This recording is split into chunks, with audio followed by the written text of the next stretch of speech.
Someone please help me? 12 of the most feared men in Cedar Ridge froze at the sound of that voice. Some with braces on her legs and a cane slipping out from under her stood, stranded in the middle of a busy intersection, the light already green, cars already rolling toward her, and every ordinary, respectable person on that street had just looked away. Only ones who turned toward her wore leather vests and the name Hell's Angels across their backs. This is the story of the 30 seconds that changed the town forever. Where we begin if stories about the good hidden inside people the world writes off, move you, subscribe to the channel, and stay with me all the way to the end. Because the truth about why these men helped her doesn't come until later. I read the codes. And leave a comment telling me the city you're watching from right now, so I can see just how far Emily's story has traveled. Hit the wet pavement and skidded 3 feet. Be careful, Emily walk before Emily Walker even understood she was falling. Her right hand shot out for the streetlight pole and missed. Left leg braced the one that had locked up twice already that week, seized at the knee joint, her torns, and instead of catching her weight, it turned her into a statue tilted the wrong angle in the middle of the crosswalk. "No, not now," she whispered. "Not now." The pedestrian signal had been flashing its little white walking figure 11 seconds ago. Inked out. A red hand took its place. Somewhere to her left, engine revved. Somewhere to her right, a horn. Emily Walker was 23 years old, and she had spent nearly all of those years learning how not to be a problem for anybody. She had learned how to plan her routes. She had learned which curbs were cut and which were not, which crosswalks gave her enough seconds and which cheated her. She had learned to smile and say, I've got it, when she absolutely did not have it, because the alternative, the pitying look, the sigh, the shift of a stranger's weight hurt worse than falling. And now, on a gray Tuesday morning with rain slicking the asphalt, and she had run out of route, run out of seconds, and run out of ways to pretend she had it. "Buddy," she said louder this time. "Please." A woman in a tan coat waiting on the far corner glanced up from her phone. And the whole picture, the braces, the fallen cane, old girl, and looked back down at her screens. That was the first one. Emily would remember her for years. The face, the choice. A man in a business suit stepped off the opposite curb at an angle wide enough to give her a full 6 feet of clearance, and kept his eyes fixed on the coffee shop ahead of him the entire time. There was a pulse. He was close enough that she could have touched his sleeve if her arm had been free. "Sir," she said, "Sir, I can't." He didn't break stride. That was the second one. A delivery truck idled at the front of the line of stopped cars, where she could see him clearly through the windshield, leaned on his horn, held it, let it blast across the whole intersection like it was her fault the light had changed while she was pinned in place. Outmoved. She couldn't hear the words. She didn't need to. Only felt the thing she hated most start to rise in her chest. Not fear, shame. The hot, familiar shame that told her she was in the way, that she was a burden, that all these people with somewhere to be were being slowed down by a girl who couldn't even cross a street like a normal person. Her eyes stung. She blinked hard against it. Crying would not unlock the brace. Crying would not move the cars. "Come on," she told her own leg. Gritted teeth. "Come on, work with me. Just this once." The brace didn't listen. It never did when it mattered. Another car eased forward, nosing into the crosswalk, and the driver rolled down her window. For a single beautiful second, Emily thought, this one is going to help. "You can't just stand there." "Me," the woman called. "You're going to get somebody killed." The window rolled back up. It was the third one, and it was the one that nearly broke her, as it came dressed up as concern, as if Emily were standing in the middle of traffic on purpose, as if she'd chosen this. And that was the moment soaked, there's stranded, humiliated in front of a full audience of people who would rather watch than move, that Emily Walker turned toward the one place on that whole block she had spent her entire life being told to avoid. Motorcycle clubhouse. There were maybe a dozen of them out front, on their bikes, under the overhang, out of the rain. Big men, older, most of them. Leather vests gone soft and cracked at the shoulders from years of wear.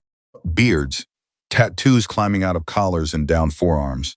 coffee cups that looked absurdly small in their hands. The kind of men her mother had warned her about since she was a little girl. Kind of men people crossed the street to get away from the same street she now couldn't cross at all.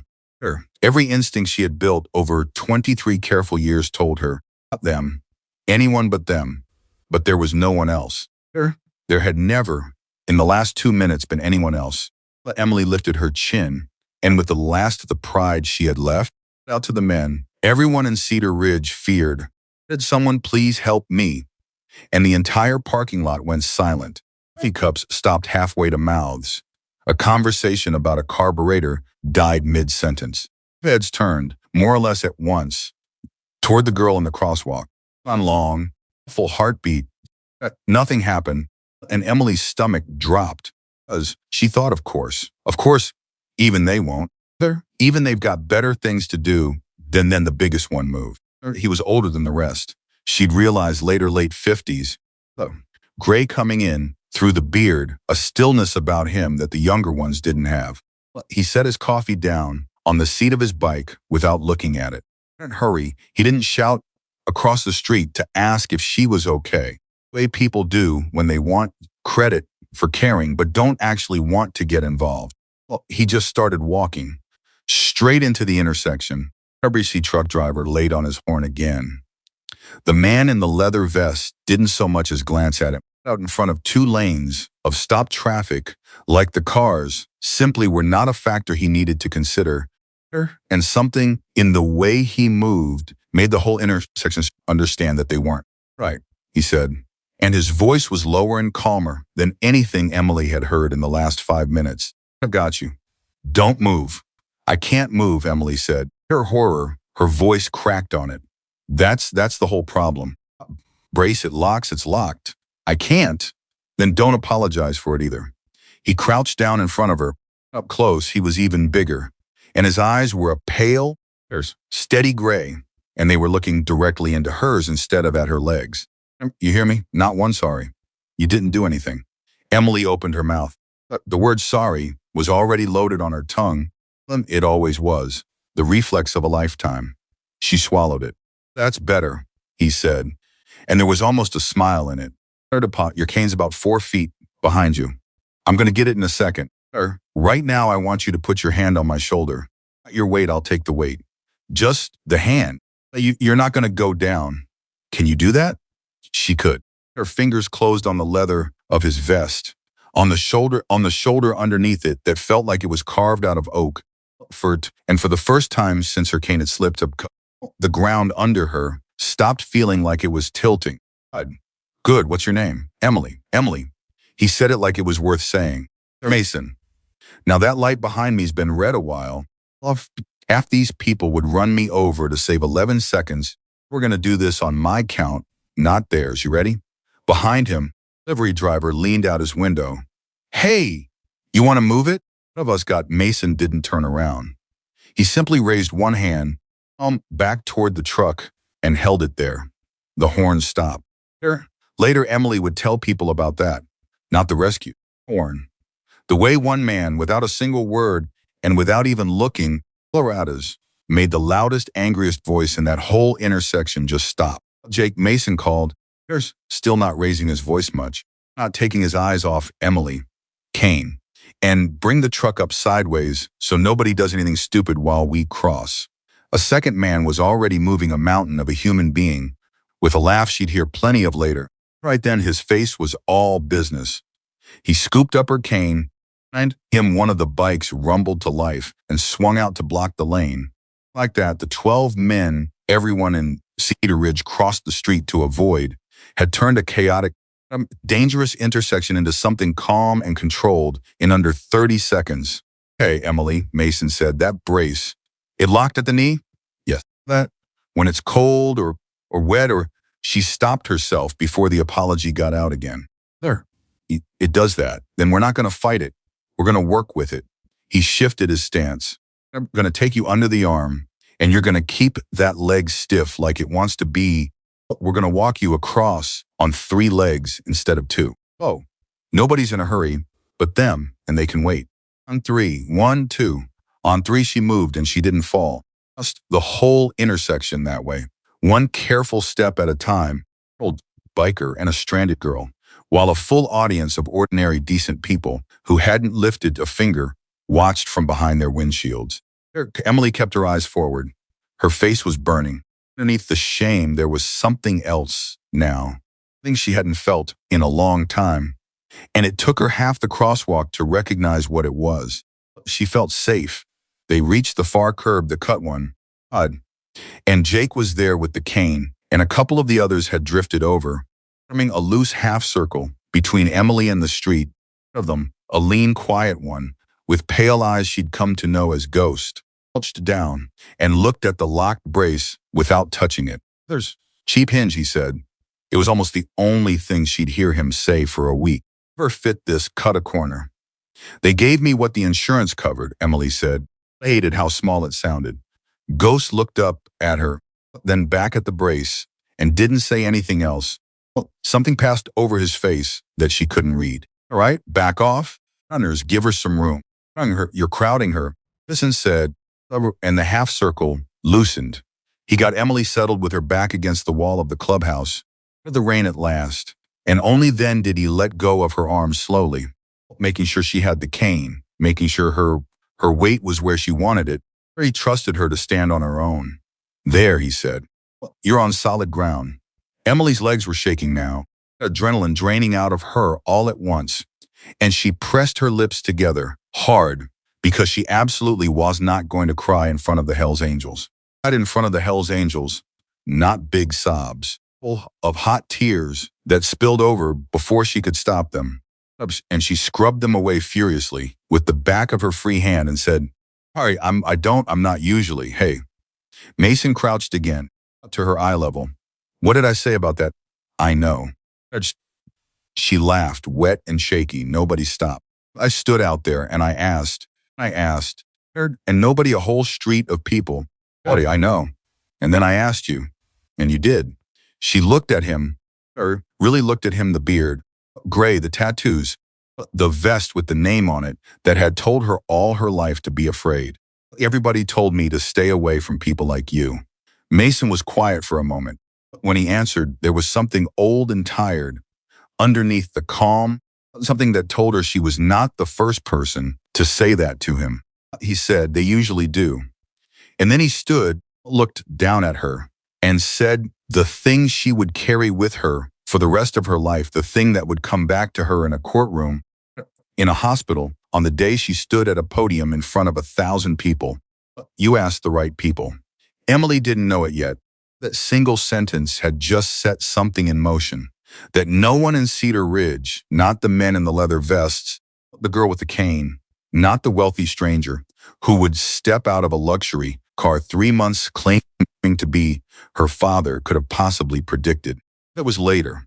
Right then, standing under the overhang with the rain coming down, all she knew was that her legs had stopped shaking from her arms, and that a man everyone feared had just treated her like she mattered, and that for the first time in longer than she could remember, she didn't feel like a burden. "Can we call somebody for you?" Mason asked. "No, my mom's at work." She waitresses. "Leave, they'll dock her." And Emily stopped. "Fine, I can get the bus. I've got a little time before my class." "You've got a class?" "Sure." "In an hour. Occupational therapy. I'm studying to be." She caught herself explaining the way she always did, over-explaining, justifying her own existence. "Fine. Really, you've done more than enough. I don't want to keep you." "Occupational therapy," Mason repeated. But, and there was a flicker of something in his eyes. "That's the one where you help people get their lives back after an injury." After he gestured vaguely. "After the world takes a swing at him." Emily blinked. "That's yeah, exactly that." "Huh," he nodded slowly. "What time's your shift start?" "Not till 2, Jake said. "You're going to walk this young lady to her bus. Wait with her. Make sure she gets on." "I really don't need," Emily started. "No, you don't need it," Mason agreed. "That's not why he's doing it." He looked at her, and this time the almost smile made it all the way to the surface. "Come here. Emily, you spent the last 5 minutes stuck in a street begging strangers for the smallest bit of help, and every one of them decided you weren't worth 30 seconds. The offer's on the table, and it doesn't cost you a thing. Take it, not because you can't do it yourself, because somebody finally wants to. And Emily, who had spent 23 years saying, I've got it, who had built her entire personality around never needing anyone, learned that the safest thing in the world was to ask for. Nothing looked up at this enormous, frightening, kind stranger and heard herself say, "Hi." Just that. Okay. It was, she would say later, the best words she had spoken in years. And the best. Walked her to the bus stop 2 blocks down, and he didn't hover, and he didn't talk to her like she was made of glass. He talked about his daughter, who was 7, and had just lost a front tooth and was demanding an unreasonable sum from the tooth fairy. He talked about the diner on 4th Street that did the good pancakes. He blocked the ramp up to the bus shelter. He didn't make a production of it. He just stepped across. Out a hand, flushed the wet spot, the watch like he'd say it to anybody. Bus came. He waited until she was up the lift and settled, and the doors were closing before he lifted 2 fingers off his eyebrow in a little salute and turned to walk back. Emily watched him go through the rain-streaked window. This huge man in a leather vest ambling back toward a clubhouse full of men the whole town was afraid of. And she thought they were kinder to me in 15 minutes than that entire street was in 15 minutes. And she thought, I have to tell Mom. Laura Walker was on her feet 14 hours a day, and it showed. It showed in her back, in the swelling of her ankles by 9 at night, the way she counted tip money at the kitchen table with a care that broke her daughter's heart. She had raised Emily alone from the time Emily was a baby, from the time Emily's father had walked out and never once looked back, and she had done it on a waitress's wages in a town that was not kind to people who fell behind. Every medical bill was a small war. Every brace, every copay, every specialist appointment 2 towns over that they had to figure out how to get to. Laura never complained about it to Emily. She saved the complaining for the dark hours after Emily was asleep, when she sat at that kitchen table and did the math again and again and came up short again and again. What complained about the thing that actually ate at her was that she couldn't do more. She had spent Emily's whole life apologizing. Sorry, the car's making that noise again. Baby, I'll get us there another way. Sorry, we can't do the appointment this month. Sorry, the ramp still broke. The landlord won't answer. Sorry. A mother apologizing to her child for a world that had stacked the deck against them both. When Emily came home that afternoon and set her bag down and said, Mom, you're not going to believe what happened today, Laura's stomach clenched. Because in their life, the things you wouldn't believe were almost never good. What happened? Are you hurt? Emily, I'm fine. Okay, listen, I'm okay. My brace locked in the crosswalk and I got stuck. Nobody stopped. A whole street. Nobody. Laura's face went white. Hard, the particular fury of a mother who has heard this kind of story too many times. Hey, of course nobody. This town, I swear to God. The Hells Angels stopped. Laura blinked. The bikers from the clubhouse on 5th. The ones you always told me to stay away from. Emily sat down across from her mother, and the words came out in a rush. I asked them. I didn't have anybody else. I asked them. And this man, Mason, he walked right out into the traffic, and he got me across, and he wouldn't let me apologize. Then he had one of the other guys walk me to the bus and wait with me. And Mom, they didn't want anything. They didn't ask for anything. They were just kind. Nobody's been that kind to me, and I can't even remember. Laura was very quiet. Bikers, Laura said slowly. I know how it sounds. Emily, those men, I've heard things about that club. The whole town's heard things. You can't just, I know what the whole town says. I've heard it my whole life. And you know who the whole town was today? The whole town was the lady who told me I was going to get somebody killed and rolled her window back up. The whole town was the man in the suit who walked around me like I was garbage on the sidewalk. That was the whole town, Mom. And the bikers were the ones who got down on the ground in the rain and helped me. Laura opened her mouth, closed it, and Emily watched something move across her mother's tired face, the collision between everything she'd been taught to believe and everything her daughter had just told her. And she watched belief lose. He got down in the rain, Laura repeated, his knees, in front of me. so he could look me in the eye instead of down at my legs. Emily's own eyes filled. He looked at my face. Do you know how long it's been since a stranger looked at my face instead of my legs? And Laura Walker, who had not let herself cry in front of her daughter in a very long time, because crying was a luxury she couldn't afford, put her hand over her mouth and cried. That should have been the end of it. A good deed on a bad morning. Story Emily would tell now and then. Strangers who helped and disappeared, the way strangers do. Mason certainly thought it was the end of it. He'd walked back to the clubhouse, picked his coffee back up off the seat of his bike. By the time Jake got back from the bus stop, the whole thing was already becoming just another Tuesday.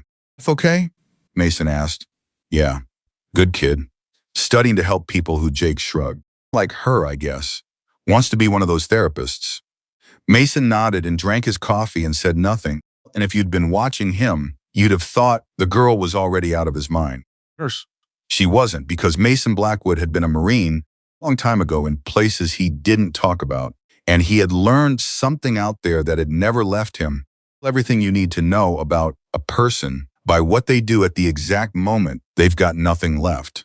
The fears got them by the throat, and they're out of options, and they think nobody's coming.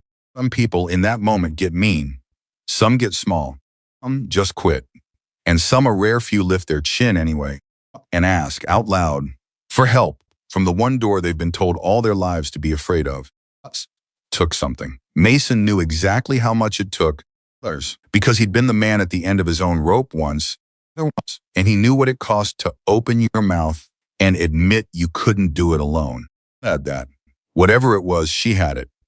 Doc, he said, there beside him, an older biker with reading glasses pushed up into his hair, a former field medic at the club, called Doc, for reasons that were exactly what you'd think.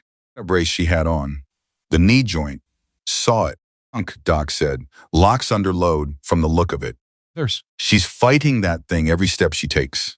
Girls probably burning 3 times the energy of a normal walk just to get down the block. Her hips will pay for it in 10 years, guaranteed. She's doing it alone, Mason said. Works. No dad. The picture sounds like.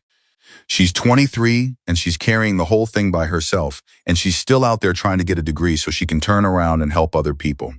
Doc took off the reading glasses. You've got that look. What look? The look you get right before the club's about to end up doing something. Mason didn't answer.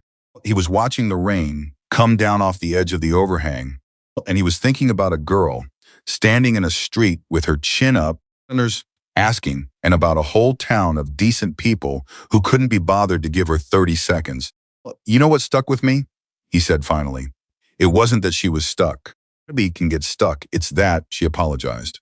Whole time. She's the one in trouble, and she's saying sorry to me. Sorry for existing. Sorry for taking up space. Somebody taught that girl her whole life that needing help makes her a burden. He shook his head slowly. Her problem. That's an us problem. That's a whole world that made a kid like that believe she's a weight instead of a person. Ghost, who had drifted back over and was leaning against the wall with his arms crossed. Quietly, her ramps broke. At her building. She said the landlord's been ignoring it for months. The other men went still. How do you know that? Mason asked. She mentioned it. I was looking at the brace. Said the hinge got cut cheap, same as everything else in her life gets cut cheap. Ghost's jaw worked. Landlords had a broke wheelchair ramp on a disabled tenant's building for months and won't answer the phone. You get the address? I got the address. Mason looked around at them. Jake, Ghost, Bear, the whole dozen of them. These enormous, frightening men that mothers warned their children about. And he saw what he'd expected to see. 12 people who had every one of them, at some point in their lives, been the one standing in the street that nobody stopped for. That was half the reason they were here. That was half the reason any of them had ended up in a club full of men the world had already decided to be afraid of. He makes a thing of this, Mason said. We don't want her feeling like a project. We don't want the mom feeling like charity. And we sure as hell don't do it for the town to see. The town can go on thinking whatever it wants about us. He set his empty coffee cup down. That ramp gets fixed. And that girl gets to her classes. That brace, Doc, you find out what a real one costs. Already am, Doc said. No vote, no speech, no handshake. 12 men just quietly deciding, a rainy Tuesday, to show up for a stranger who'd asked them one question. None of them knew, none of them could have known, that a wealthy man in a luxury car was going to arrive in a few short months and try to burn all of it down. There was money in the pictures none of them had heard about yet. Their grandmother Emily had barely known had, years ago, a single strange condition into a will that would one day put everything these men were about to do on trial in front of a judge. Oh, they didn't know any of that. They just knew a girl had asked for help, and they had decided to be the answer. 2 days later, Claire came home from class to find the wheelchair ramp at her building, the one that had sagged and splintered and gone unrepaired for the better part of a year. And she'd stopped even mentioning, because mentioning it never did any good rebuilt. Clipper. New level. Solid. A rail on both sides where before there'd been one loose board that wobbled if you leaned on it. There's no note, no name, nothing to say who had done it. But she knew she stood at the bottom of that ramp for a long time in the fading light, with one hand on the new rail, and she didn't cry this time. It was close. Instead, she pulled out her phone, and she found the number for the clubhouse that she'd looked up the night before without letting herself dial. This time she dialed it. A gruff voice answered on the third ring. Hi, is Mason there? This is Emily. From the crosswalk. He probably doesn't. He remembers you, the voice said. A pause, a hand over the receiver, a muffled shout, footsteps, and then the low, calm voice she'd been hearing in her head for 2 days. Emily, you fixed my ramp. A beat. Who told you that? Nobody told me.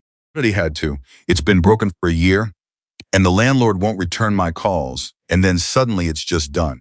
Perfect. New. Her voice was shaking now, and she didn't fight it. You didn't have to do that. You already helped me.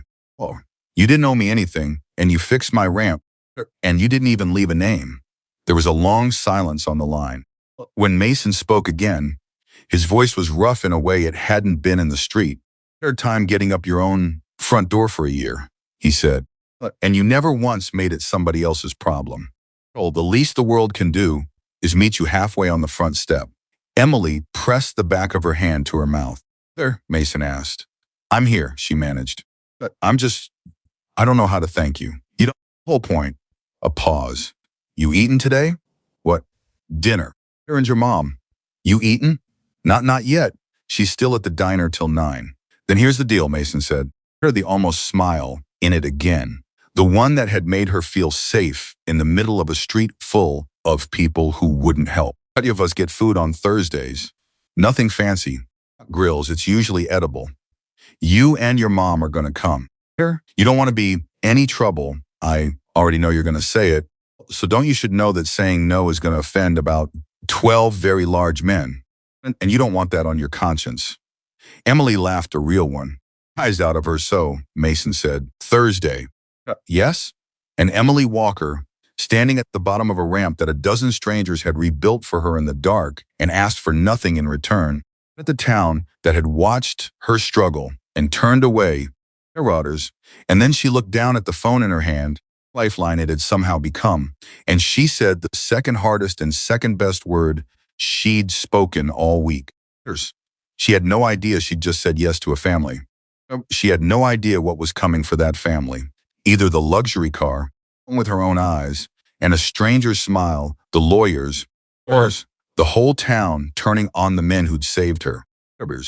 She had no idea that the kindness she'd just accepted was going to be dragged into a courtroom and called something ugly, or that everything these men did for her in the weeks to come would one day have to be defended, her oath in front of a judge and a jury and a town that had already made up its mind. She had no idea about any of it. All she knew, standing at the bottom of that ramp with the phone warm against her ear, 2 days ago she had asked a street full of people for help and been told she was in the way, and that when she'd finally turned to the men everyone feared and asked them the same small question, each of them had knelt down in the rain, looked her in the eye, the truest thing anybody had said to her in years. You asked the right people. She was about to find out just how right. Thursday came, and Emily almost didn't go. She stood in the doorway of their apartment 3 separate times with her hand on the knob. 3 separate times she talked herself back inside. If it was a mistake? What if they'd only invited her out of pity and would spend the whole night regretting it? What if she got there and the ramp, the beautiful new ramp, turned out to be the whole extent of what these men had to give, and the dinner was just politeness, and she'd have to sit at a table full of strangers, feeling like the charity case her mother had spent a lifetime swearing she wasn't. Others. You're doing the thing, Laura said, watching her from the kitchen. Mother had gotten the night off, traded a shift than a favor she couldn't afford, because there was no version of this where she let her disabled daughter walk into a Hell's Angels clubhouse alone, or no matter how kind one man had been in a crosswalk. The thing where you find 40 reasons to say no to something good before it can say no to you first. Laura pulled her coat off the hook. You that. I'm not proud of it. Come on. If it's terrible, we leave. Or if it's terrible, we never think about it again. But we're going. A man rebuilt our front door in the dark and didn't sign his name, and the least we can do is show up and eat his friend's cooking. So they went, and it was not terrible. It was, in fact, the opposite of terrible. It undid something in Emily that she hadn't known was tied up so tight. There was no ceremony to it. No one made a speech about her. No one made her the center of anything, which was exactly the thing she'd been most afraid of. Spotted her from across the lot and bellowed, "Hey, crosswalk," like it was the greatest nickname ever coined. And the name stuck for the rest of the night, and half of them never learned her real one. Wow, that was the kindest thing they could have done to make her a regular person with a dumb nickname instead of a fragile guest to be handled. Did grill, and it was edible, barely, and he apologized for it constantly and blamed the weather and the meat and everyone but himself.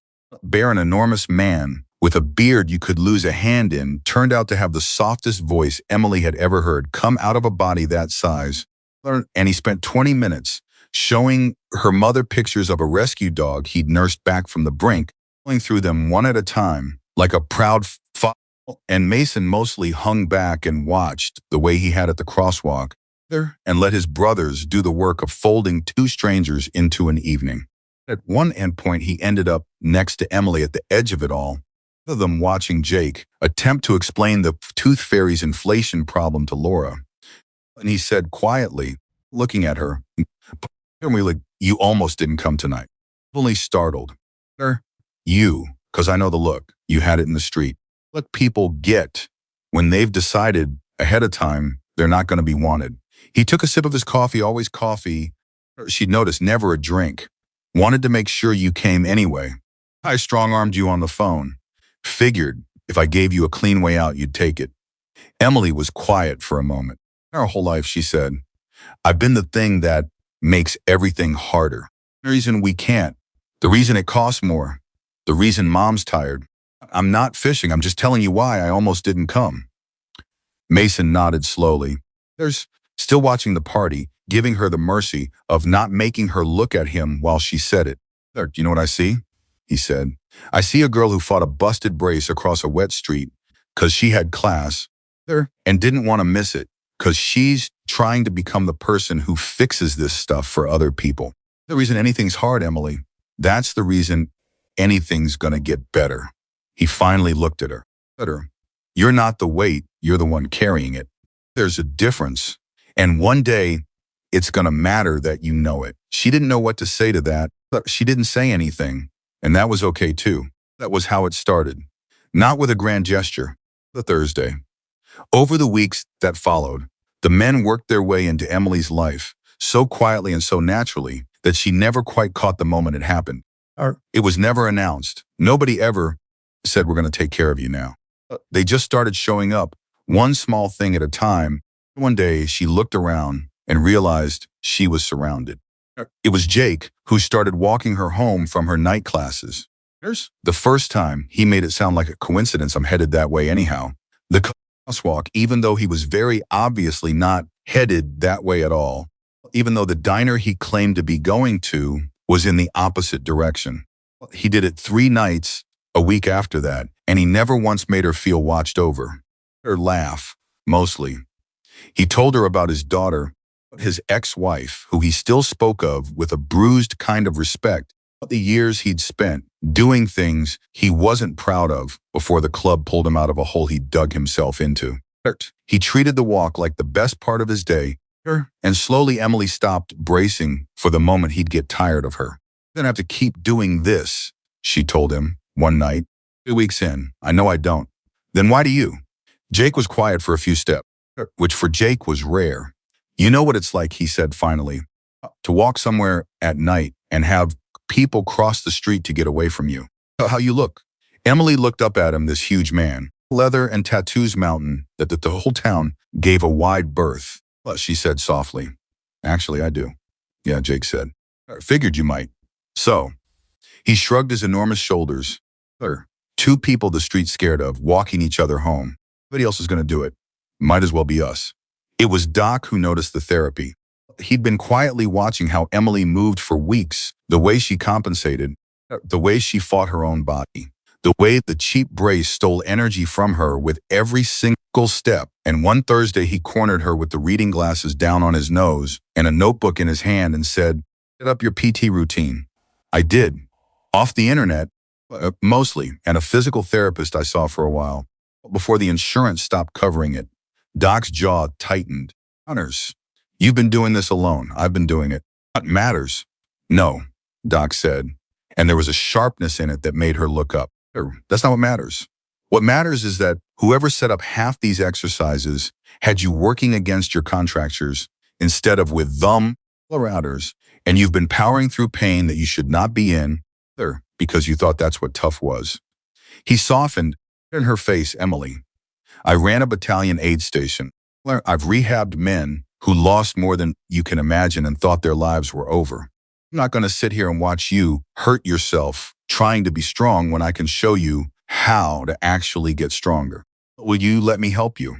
And Emily, who had spent her whole life saying, "I've got it," heard herself say, for the second time in a month, "Okay." Doc rebuilt her whole routine. He came by twice a week and worked with her, and he was patient and relentless in equal measure. And within a month, she was moving in ways she hadn't in years.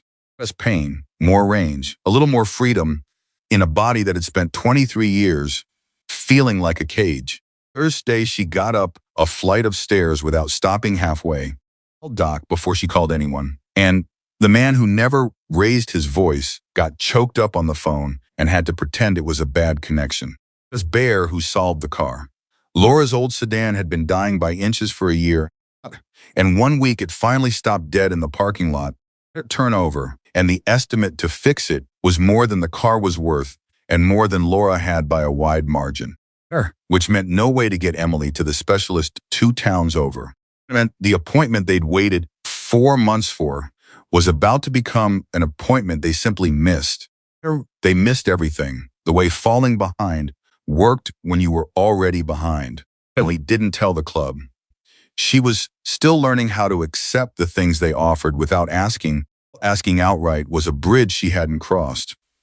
But Laura mentioned it to Bear in passing on a Thursday, just venting, and Bear didn't say much. Emily figured that was the end of it. Monday morning, Bear was in the parking lot at 7 a.m. with his truck, leaning against the door, coffee in hand. "Heard you got an appointment," he said. "Sure. 2 towns over. Figured you'd want a ride that doesn't break down on the highway." "Bear asked you to," "You didn't ask. Your mom vented, and I listened." But he opened the passenger door. "I got nothing but time and a full tank. Sure. Get in, crosswalk. We'll get you there early. Get you a decent breakfast on the way. Treat and don't argue, because I'll just win." He drove her that day, and the next appointment, and the one after that. He never once made her feel like a burden. He'd wait the whole time in the parking lot, reading a paperback, and when she came out, he'd want to hear how it went. Actually hear it. And he remembered the details week to week, which specialist, which test, what they'd said last time, better than half the medical staff did. Ghost quiet, watchful ghost, who spoke maybe 10 words a week, who did the thing that undid Emily completely.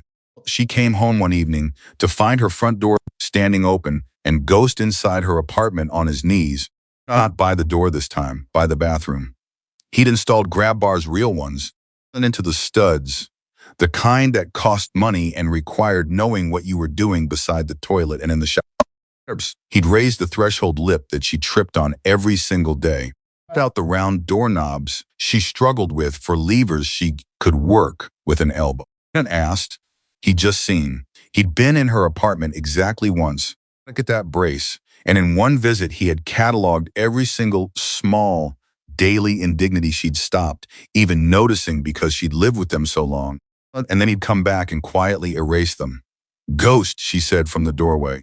Her voice broke on the single syllable. He looked up at her face and immediately looked alarmed, the way men like Ghost do when confronted with an emotion. I should have asked first. I overstepped. I can take him back out. Don't you dare take him out. He stopped. Emily came into her own bathroom and looked at the grab bars, at the ramp she could get up now, at the doorknobs she could open, 100 small barriers that had defined her days for years and were just gone. The quiet man who barely spoke had noticed them without being told and fixed them without being asked and had been prepared to apologize for it. She managed. Why would you don't even really know me. Maybe 20 words to me. Why would you do all this? Ghost was quiet for a long moment. When he answered, it was the most she'd ever heard him say at once. And he said it to the floor. I was in a chair for a year, he said. Thereafter, long time ago. Didn't think I was going to walk again. Turned out I would. I didn't know that then. And I remember every single thing in my house that fought me. The doorway, every step, every faucet, I couldn't work. Nobody could see them but me, because to everybody else, they were just a house. But to me, they were the walls of a prison I couldn't get out of. He finally looked up. You've been living in a prison this whole time, and you got so used to the walls you stopped seeing them. So I took them out. That's all. Emily sat down on the edge of her own bathtub, her own transformed apartment, and she cried, not from sadness. She'd have to explain to her mother later. Not from sadness at all, while a former outlaw biker who couldn't manage 20 words a week sat awkwardly on her bathroom floor and let her. Something was happening to Emily Walker that she didn't have words for yet. For 3 years, the central fact of her life had been that she was alone in it. Literally, she had her mother, and she had her mother's love, fierce and complete. But her mother was drowning right alongside her, apologizing from the same sinking boat. And there had never been anyone standing on solid ground who could reach down and pull. There had never been a margin. There had never been anyone who showed up before she asked the problem before she had to name it, who treated her difficulties as things to be solved rather than things to be endured. And now there were 12 of them. She stopped flinching before she asked for things. She started slowly to believe that when one of them said, "Call me if you need anything," actually meant it, a thing she'd never once believed when ordinary, respectable people said it. She started to walk into that clubhouse on Thursdays like she belonged there, because she was starting to understand that she did. "They adopted you," Laura said one night, wonder and disbelief warring in her voice. "That right? These enormous, terrifying men have just adopted my daughter." "Us," Emily corrected. "Adopted us. Bear knows your coffee order." "Asked about your feet," he said. "Standing 14 hours a day is going to wreck your knees, and he wants to show you some stretches." Laura pressed her hand to her mouth, the way she did now when the kindness got to be too much. Often. 23 years, she said. 23 years, I've been apologizing to you for everything I couldn't give you. It took a pack of outlaws to make me feel like maybe I wasn't the failure I thought I was. You were never, I know, baby, I'm starting to know. Laura wiped her eyes. "Oh, that's the thing they gave me that I didn't even know I needed. The ramp, not the rides. They gave me the first proof I've had in your whole life that the world wasn't always going to leave you standing in the street." The town noticed. The town noticed. Cedar Ridge was the kind of place where everyone knew everyone's business. The sight of the girl with the braces walking home laughing beside the biggest, scariest biker in town was not the kind of thing that went unremarked. Of a Bear's truck idling outside her building at 7A. Doc's motorcycle parked out front twice a week. The Hells Angels showing up at the disabled girl's apartment with lumber and toolboxes. Here was the thing about the town that would matter enormously later. Did not know what to do with it because the story didn't fit. You had a story about those men, a comfortable, load-bearing story, the kind of story you build a whole worldview on. Others. Those men were dangerous. Those men were criminals. Those men were the reason you locked your doors. And now those same men were doing the thing that decent people were supposed to do, and hadn't the thing the town itself had failed to do. I remember standing behind its windshields watching a girl beg in the rain. People let the new story in. Mrs. Alvarez, 2 doors down from Emily, started leaving foil-covered plates on the clubhouse steps. Pharmacist waved now. A few people, quietly, in the private place where people keep their reconsiderations, began to wonder if they'd had it wrong. But some people hated it. As a good deed done by the wrong kind of person is, to a certain type of mind, more offensive than any crime. It scrambles the moral map. It suggests you might have been the fool all along, standing safe behind your window while the men you scorned did the thing you were too small to do. It will do almost anything, invent almost any story rather than sit with that. That story started up alongside the kind one. A bunch of grown men in a motorcycle gang want with a vulnerable young girl. You don't think that's strange? A disabled kid, no father around, suddenly they're all over her. People talk. That's not natural. Sorry, that's not right. Somebody ought to look into that. It was ugly and it was baseless and it was the exact inversion of the truth, but it had the one quality that ugly stories always have, which is that it let the people telling it feel superior instead of ashamed. And it spread the way that kind of thing spreads, in low voices at the edges of conversations until it was just sort of in the air. Emily heard a version of it once in the grocery store from 2 women who didn't realize she was on the other side of the shelf.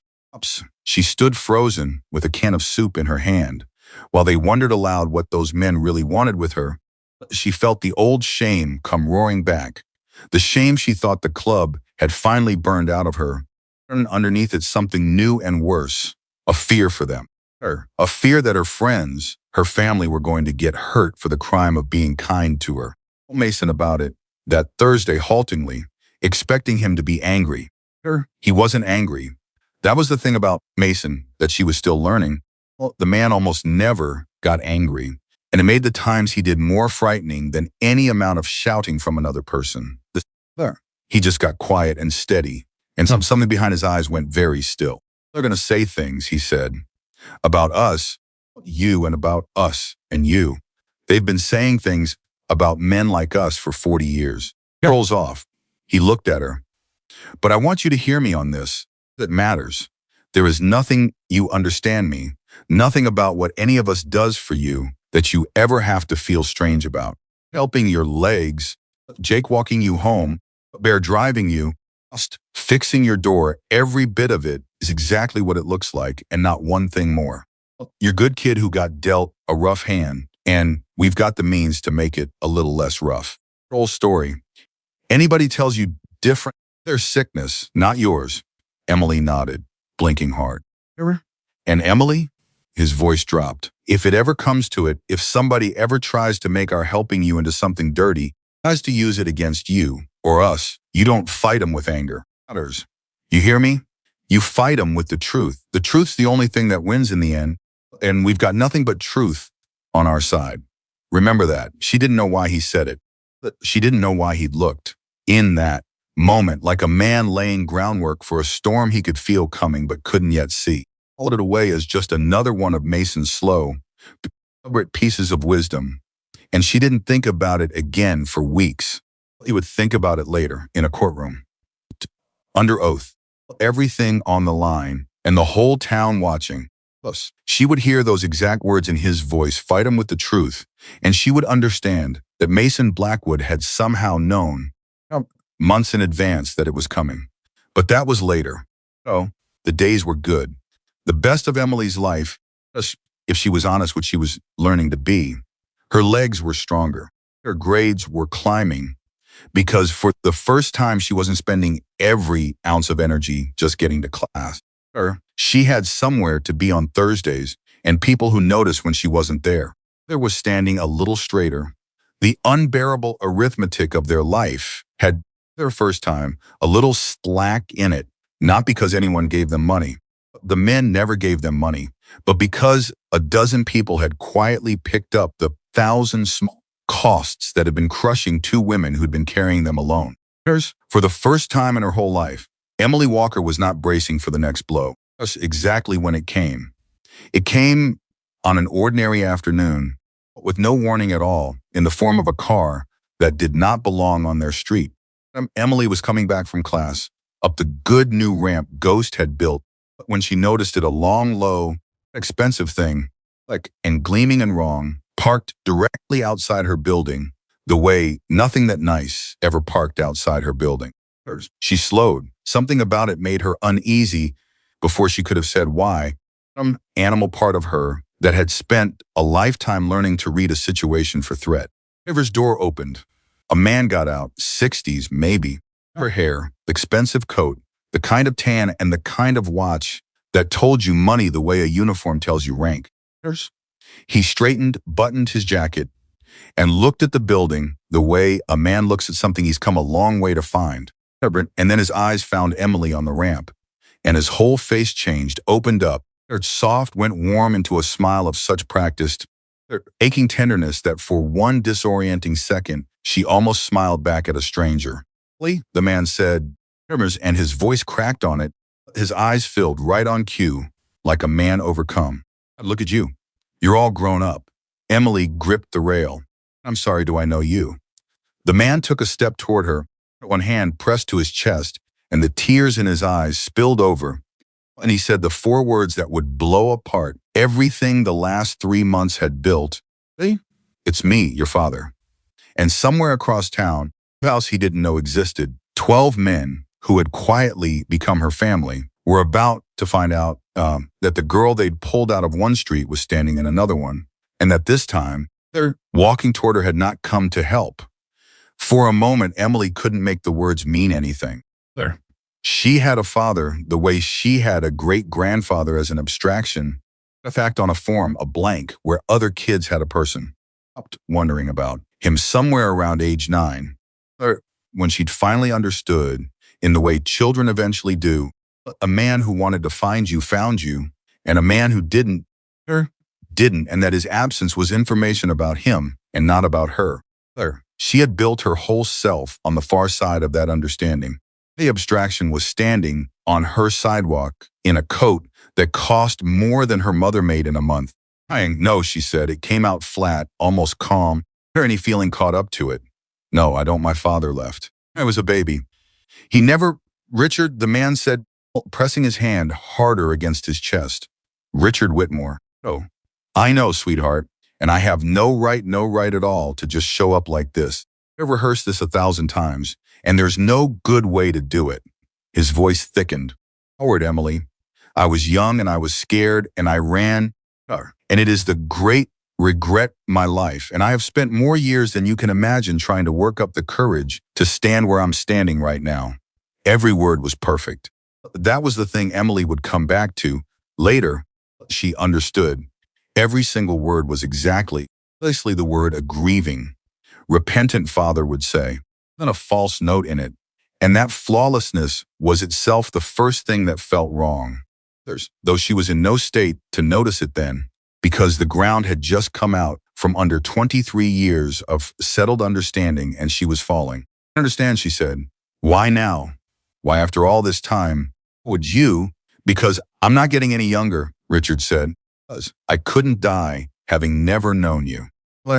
I've watched from a distance for years, and I know I don't deserve.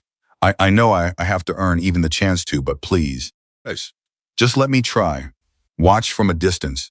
A normal person in that moment might have heard the tenderness in it. Emily, standing there stunned, mostly heard it that way. Some small, cold part of her, the part that had spent a lifetime reading rooms for danger, held it away and thought, without quite forming the words, if you watch me from a distance for years, you watch me struggle up broken ramps and miss appointments and go without her, and you did nothing, and you had a coat like that the whole time. She didn't say it. She wasn't ready to think it. I need to sit down, she said instead. Well, she didn't invite him up. Some instinct kept her from that the club had taught her, ever meaning to, that solid ground mattered. Her apartment was the most solid ground she had. And she wasn't ready to let this stranger stand on it. She sat on the bench by the entrance, and Richard sat a careful distance away, and he talked. He was good at it. He was good at it.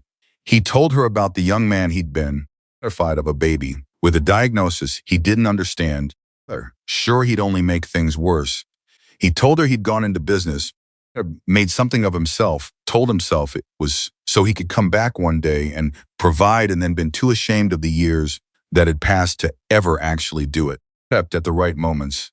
He never once made an excuse without immediately taking it back and calling himself a coward, which had the effect of making his excuses sound like brutal honesty. He asked about her life, and he listened actively, hungrily, and every time she mentioned a hardship, his face crumpled with a pain so convincing that she found herself absurdly comforting him. By the time he stood to leave, an hour later, promising nothing, asking for nothing, only murmuring that he'd love to see her again if she'd have him. Emily's head was a storm, because part of her, the 9-year-old who'd stopped wondering, the girl who'd told herself she didn't care that part, wanted so badly for it to be real. Her father wanted the story where he came back and it turned out he'd loved her all along. Want is a powerful thing. It is, in fact, the exact thing that men like Richard Whitmore are counting on. Her came home to find her daughter sitting at the kitchen table with a face she hadn't seen in years. And when Emily said the name Richard Whitmore, he says he's my father. He came back. Laura Walker went so pale and so still that Emily thought for a second she might faint. Was here, Laura said. Not a question. Her voice had gone strained. Our building. He came here. Mom, sit down. What did he want? And there was the thing in Laura's voice that Emily didn't have a name for yet. The thing that was not surprise and was not grief, but was something closer to fear. Hey, what did he want? Nothing. That's the strange part. He didn't want anything. He wants to know me. He cried, Mom, he cried. Laura laughed. It was an ugly, frightened sound with no humor in it at all. I'll bet, he cried. That man could always cry on command. It was the one thing he was better at than leaving. She sank into the chair across from her daughter and put her face in her hands. 23 years. 23 years of nothing. And now he shows up, and he cries, and he wants to know you. Baby, listen to me. Listen. Whatever that man is here for, it is not you. It has never in his life been you. You don't know that. People, I know him. Laura lifted her head. Her eyes were wet and hard. I knew him when I was young and stupid and in love, and I knew him when he walked out that door. And men like Richard don't come back for love. Come back because there's something in it for them. Always something in it for them. I don't know what it is yet. There is something, and when you find out what it is, I'm gonna wish you'd listen to your mother. Emily wanted to argue. She wanted so badly to believe her mother was just bitter, just scarred, projecting an old wound onto a new man who might genuinely have changed. Here's what she told herself that night lying awake, but she'd have kept telling herself. If Mason hadn't met him, as Richard came back, of course he came back. Oh, and soon, twice that first week, then more. Small gifts that were never quite extravagant enough to feel like buying her, always calibrated exactly right. A standing lunch. He was patient. He was consistent, which was the cruelest trick of all. As consistency was the one thing Emily had never had from a father, and the one thing most likely to crack her open. He was winning slowly, and she was letting him. And she didn't tell the club much about it because some part of her already sensed they wouldn't like it, and she didn't want to have to defend it. Cedar Ridge was small, and the club noticed the black car. Afternoon, Richard's visit overlapped with Bear dropping Emily home from an appointment. And Mason, who'd come along that day for reasons he didn't explain, got out of the truck and got his first look at the man claiming to be Emily's father. Watched the reunion from across the lot. Watched Richard's face do all its warm, tender things. Watched him embrace Emily. watched him hold her at arm's length and beam at her, watched the whole practiced performance. And Mason went very still. You see it? Bear murmured beside him. Oh, I see it, Mason said. See what? Emily would ask. Sure. When Mason finally told her. And Mason would struggle to put it into words. Because it was the kind of thing you knew in your gut before your head caught up. I'm looking at you, Mason said. That's the thing. Father sees his kid after 23 years. He can't stop looking at her face. Can't get enough of it. He's memorizing it, making up for lost time. Mason's jaw tightened. Every time you looked away, his face changed. A flat. Went to work. He was looking at the building, looking at your brace, looking at the neighborhood. Up. He was doing math, Emily. The whole time he was hugging you, he was doing math. And a man doing math on his own daughter's face, I've seen that look before. On men, on predators, on guys running a game. That's not a father. A man casing a job. But that came later. In the moment, parking lot, Mason said nothing to Emily. He just walked over and hurried out his hand. The Mason slacked wood.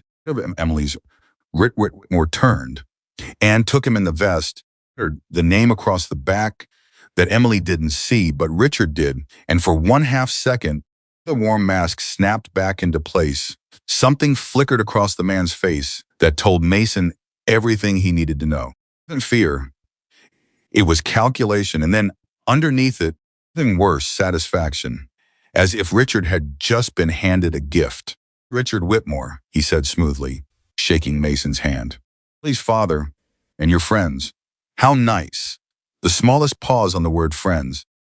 It's good she has people looking out for her. Though I have to say I'm surprised. I wouldn't have expected my daughter to be keeping company with a warm, deprecating smile that somehow made the insult worse for being unfinished. Well, I'm sure you're all perfectly lovely. We do all right, Mason said pleasantly. Eyes held for a beat too long. Two men who understood each other completely and instantly, and neither of whom said so. Well, Richard said, putting the wattage back up as he faced Emily. I should let you rest. Same time Thursday? I found the most wonderful little place. I think you'll love it. He kissed her cheek, nodded at Mason with a smile that didn't reach his eyes, put himself back into the black car, and was gone. Mason watched the car until it turned the corner. Emily, he said, how much do you actually know about that man? He's my father, she said. And she heard how defensive it came out and couldn't stop it. Mason, I know you're looking out for me, but he came back. All this time, can't you just be happy for me? Mason looked at her for a long moment and decided not to push. Yeah, he said quietly. I hope I'm wrong, kid. I really do. He put a hand on her shoulder. Briefly, just do me one favor. Don't sign anything. Whatever he asks, however small, however much. It sounds like nothing. Put your name on anything. Will you promise me that? It was such a strange thing to say that it stuck. Why would he ask me to sign anything? I don't know that he will. I'm asking you to promise, okay? I promise. She thought it was paranoia. Outlaw's suspicion of a rich man in a nice coat. Half resented him for it. She would, before it was over, fit that promise with saving everything. Because Mason didn't leave it there. Mason Blackwood had spent a life learning that when your gut screamed at you, you didn't argue with it, you went and found out why. He made a call to a woman the club had used before, a no-nonsense attorney named Sophia Bennett, who owed the club a favor from years back and who had never once been intimidated by a leather vest in her life. I need you to look into somebody, Mason told her. Quietly, rich guy, name of Richard Whitmore, shows up out of nowhere claiming to be a girl's long-lost father after 23 years of nothing. Disabled, no money, mom's a waitress. He's playing the loving dad card hard and I want to know why. You think there's a why? Sophia Mason said, always a why. I just don't know it yet. Find me the why. It took Sophia Bennett 9 days, and she called Mason at the clubhouse and her voice had a grim edge that made him wave the other men over to listen. Your instinct was good, she said. There's a why. 600,000 of them. The room went silent. Well, he's got an inheritance, Sophia went on. A significant one. Her paternal grandmother, Richard's mother, old woman named Eleanor Whitmore, about a year and a half ago. And here's where it gets interesting. She Richard almost entirely out of her will, left the bulk of the estate to Emily, and daughter she apparently never even got to meet. As Richard kept them apart, kept Emily hidden from his own mother, as I can tell, probably so the old woman couldn't develop any loyalty to the kid instead of him. How much? Mason asked. Just under $600,000, held in a trust, and Mason Emily doesn't know. There's no indication she has any idea this money exists.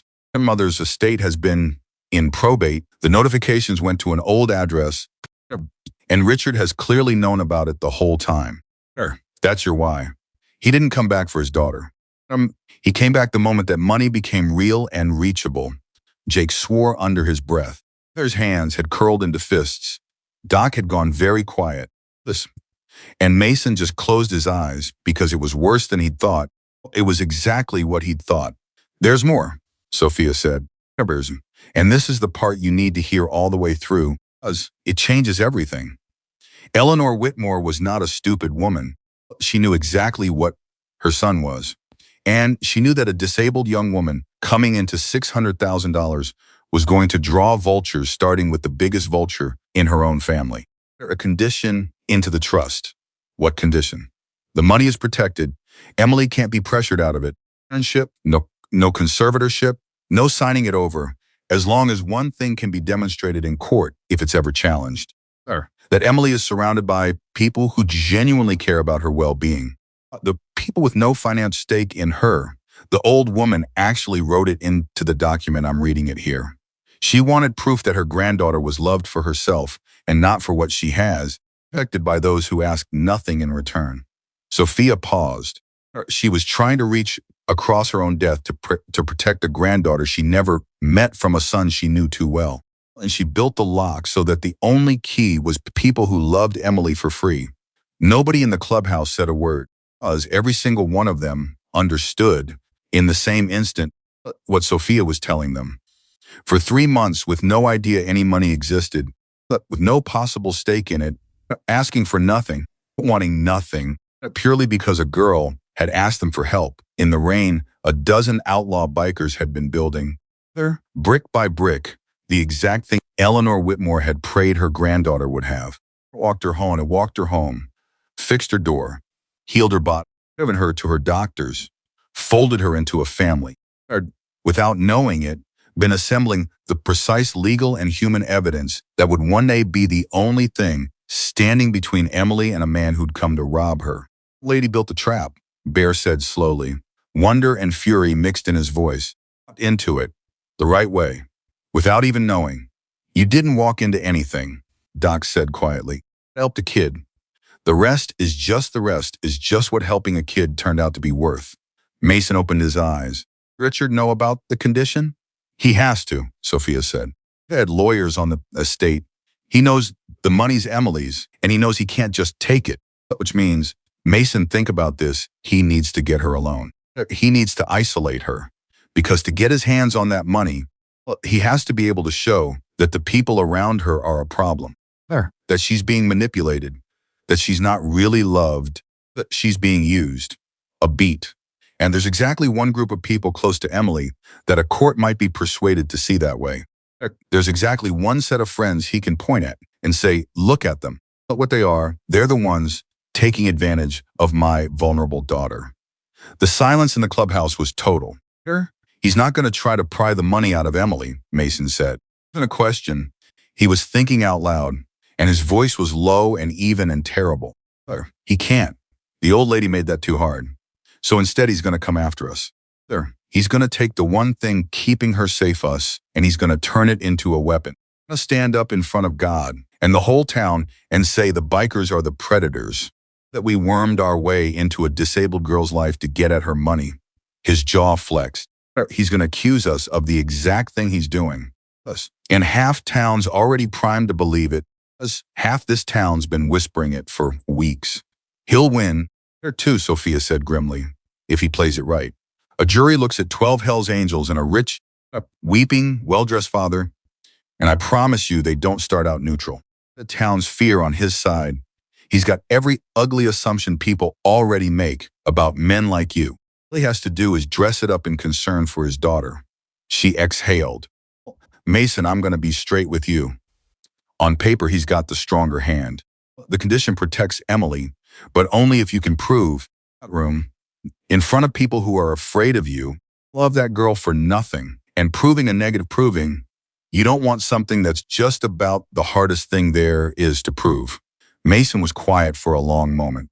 Listen, he said finally. What? Proving we don't want the money's not the hard part.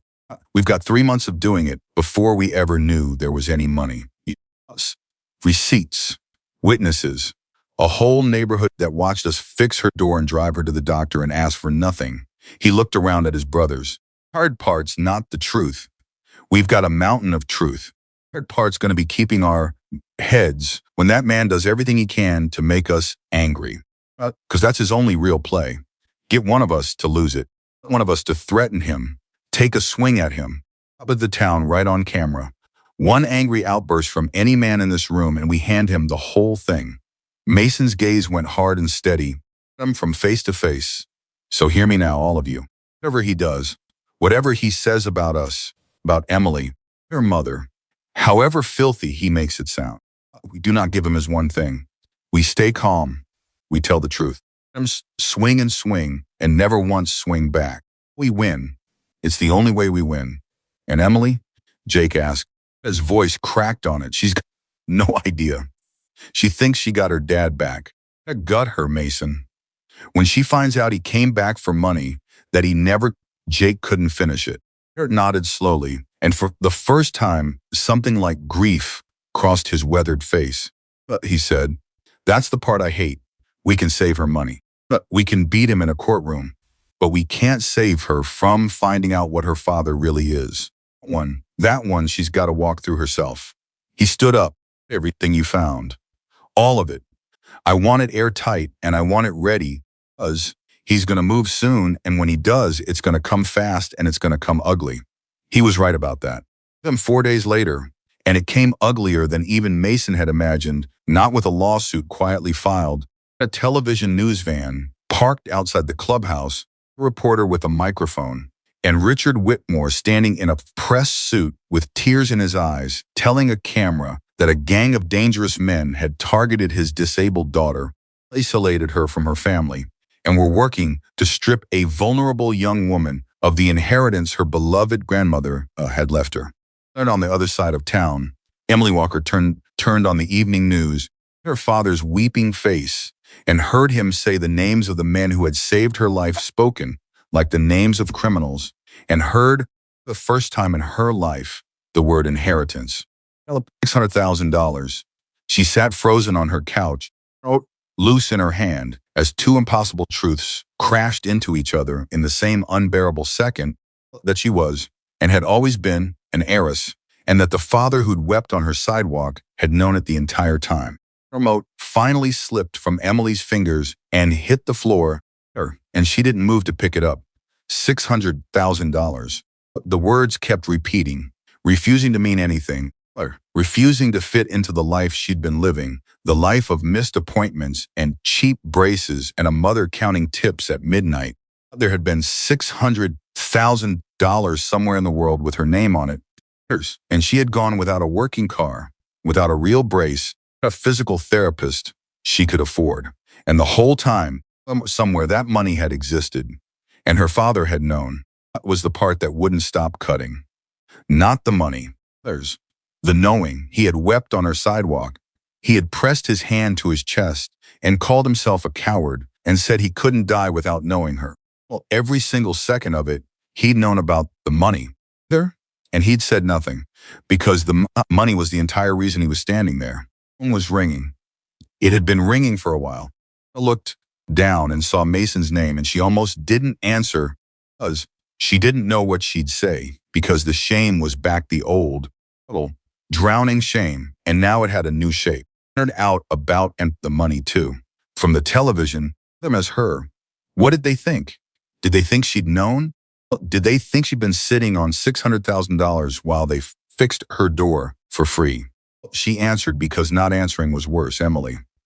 Mason's voice, and steady, the voice from the crosswalk. You watching the news? Her voice wouldn't work. Mason, I didn't know. I swear to God, I didn't know about the money. Well, I would never have let you all do all that. If I'd known I didn't know. You have to believe me. Hey, stop. His voice was so calm it stopped her cold. I know you didn't know. Every one of us knows you didn't know. Emily, that's not even a question in anybody's mind here. You hear me? Nobody in this club thinks that. Not for 1 second. She was crying now, really kind, the kind she couldn't talk through. He knew the whole time. He came to my house and he cried and he called himself a coward and he hugged me and the whole time he was just— You knew? And there it was, there on top of the pile. Mason, did you know? Huh? A pause. And then, because Mason Blackwood did not lie to people he cared about, not even to spare them, not even when the truth cost him, we knew.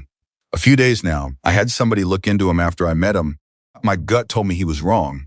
And she found the inheritance. And she found some other things. I was going to tell you.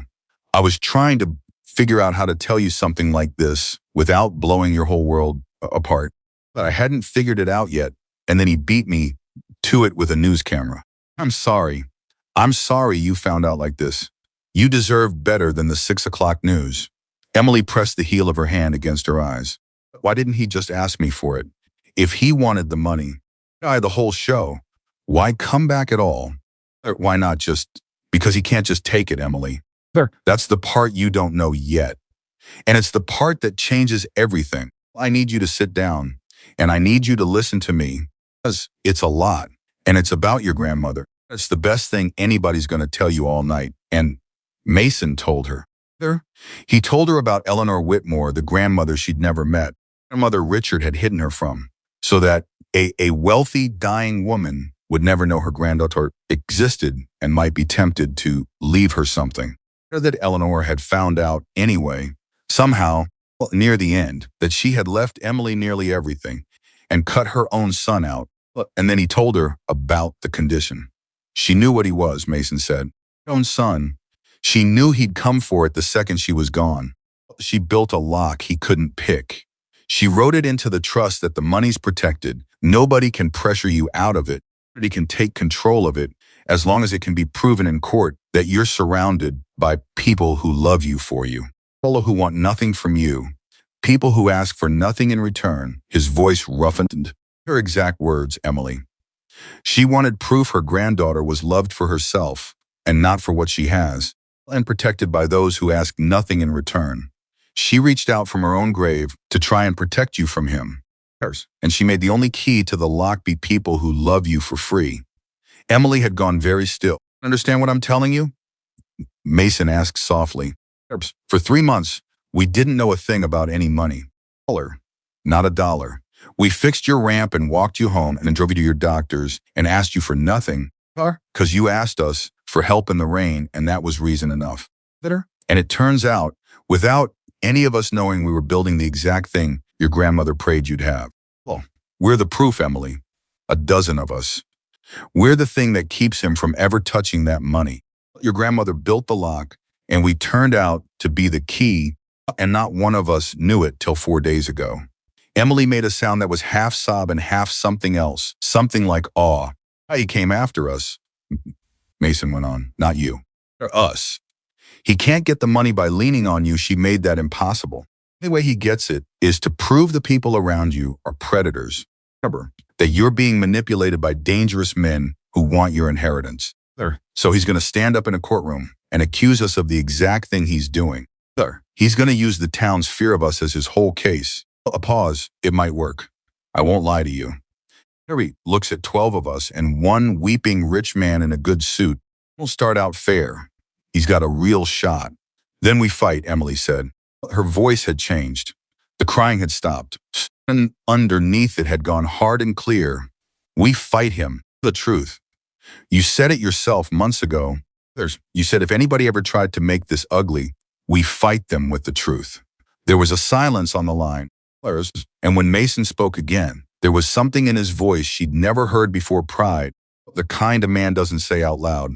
Yeah, he said. Oh, I did say that. Didn't think you were listening. I was listening. Then here's the first thing. First thing, and I need you to hold on to it through every ugly day that's coming. Going to say filthy things about us, about you. He's going to stand up and tell a room full of people that these men that we got close to you for money, that we manipulated a vulnerable girl, that we're everything the town's always been afraid we are.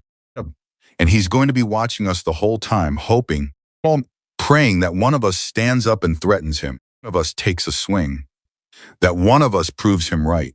Because that's his only real weapon, Emily, our anger. If any of us loses it, once he wins, and you lose that money, and worse than the money, you lose the truth, a beat. So we don't give it to him, no matter what he says. We stay calm, we tell the truth, and we let him swing at nothing. Can you do that? When he says those things about you in front of the whole town, can you sit there and not let him make you angry?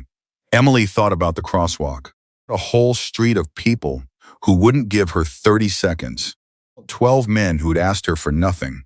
He wants me to be angry, she said slowly, because angry people say too much.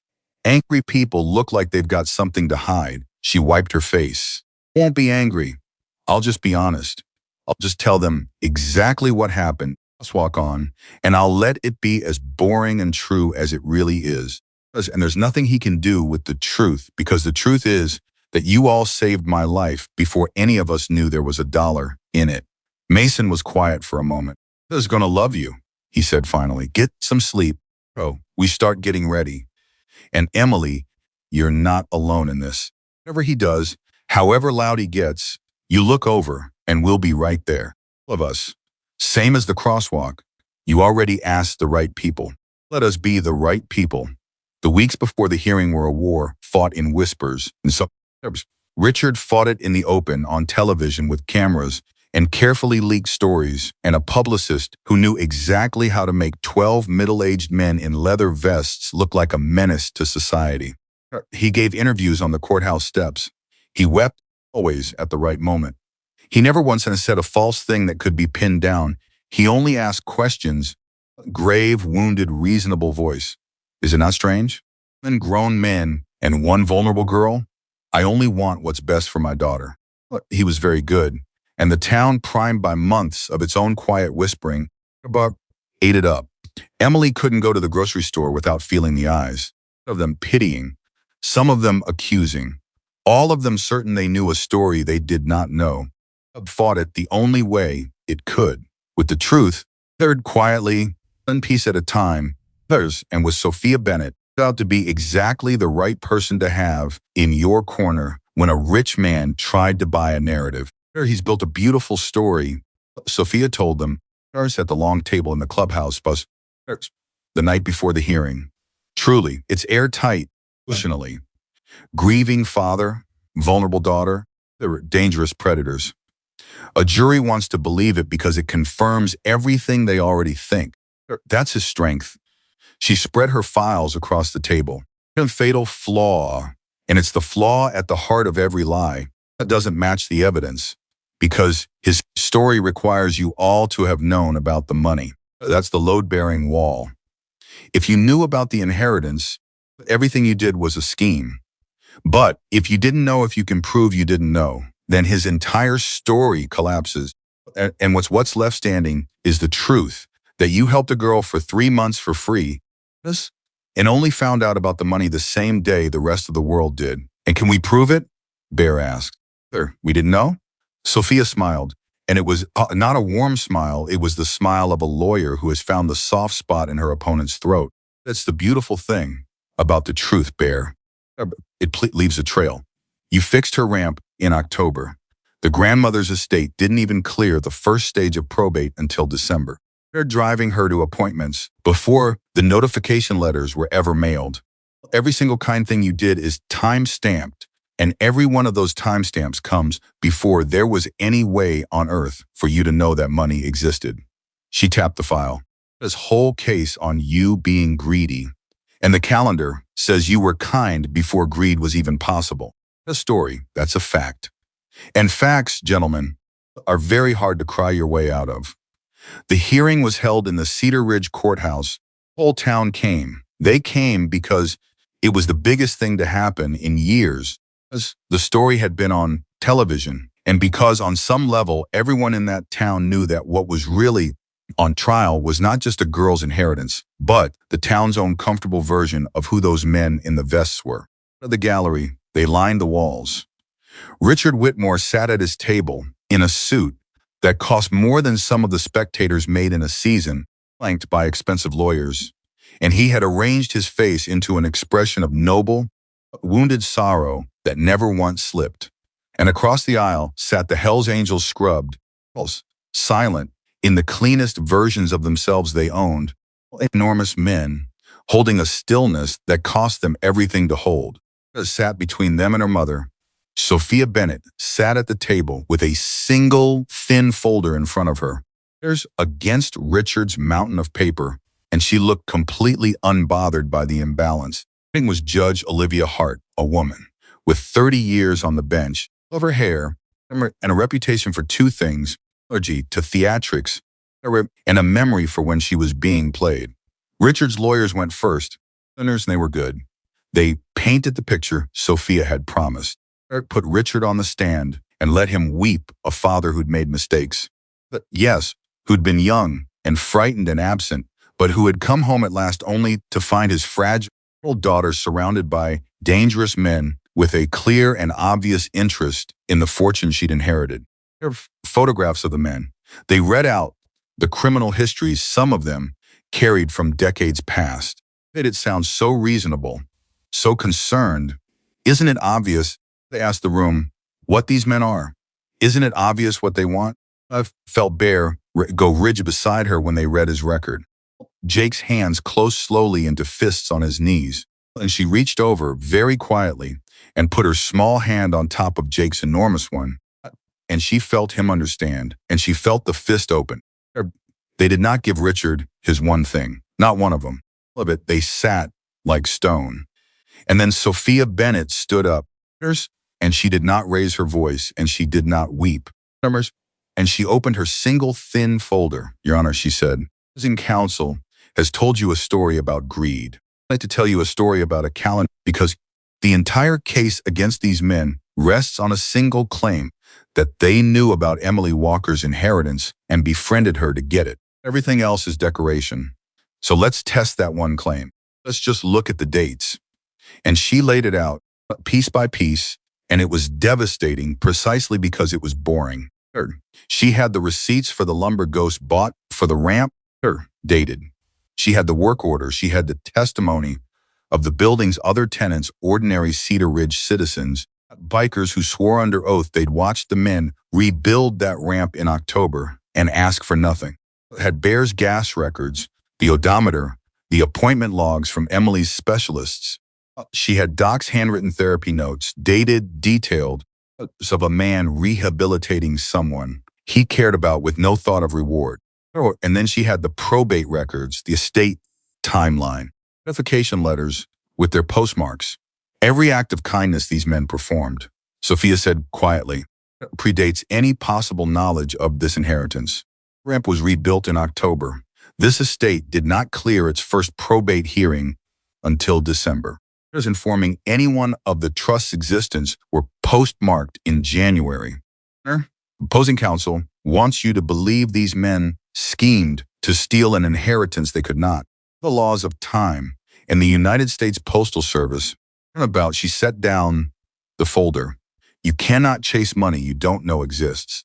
Calendar makes their guilt impossible. And it makes something else undeniable. Everything they did for free for a girl who asked them for help in the rain months before there was a single dollar on the table. The room had gone very quiet. It was not Sophia who won it. It was Emily. Because Sophia called her to the stand, Emily made her slow way up there on her cane, and she sat, and she did not perform, and she did not attack, and she did not cry. She just told the truth, exactly as she'd promised Mason she would, plainest words she had. She told them about the crosswalk, the brace that locked, and the light that turned, a whole street of decent people who watched her beg and looked away. She told them about the last thing she'd tried, ever, the thing she'd been afraid of her whole life, turning to the men in the leather vests, and how a man named Mason had knelt down in the rain and looked her in the eyes and told her she'd asked the right people. Told them about the ramp that appeared in the dark with no name on it. Jake walking her home, so two people the street was afraid of could walk each other safely. About Doc rebuilding a body she thought was a cage. Bear waiting in parking lots with a paperback. Ghost on his knees in her bathroom, taking out the walls of a prison she'd stopped even seeing. Never ask me for anything, she said, and her voice was clear and steady in the silent room. Once, not a dollar, not a favor, not a thank you. I didn't know I had a grandmother who loved me. I didn't know I had any money. Neither did they.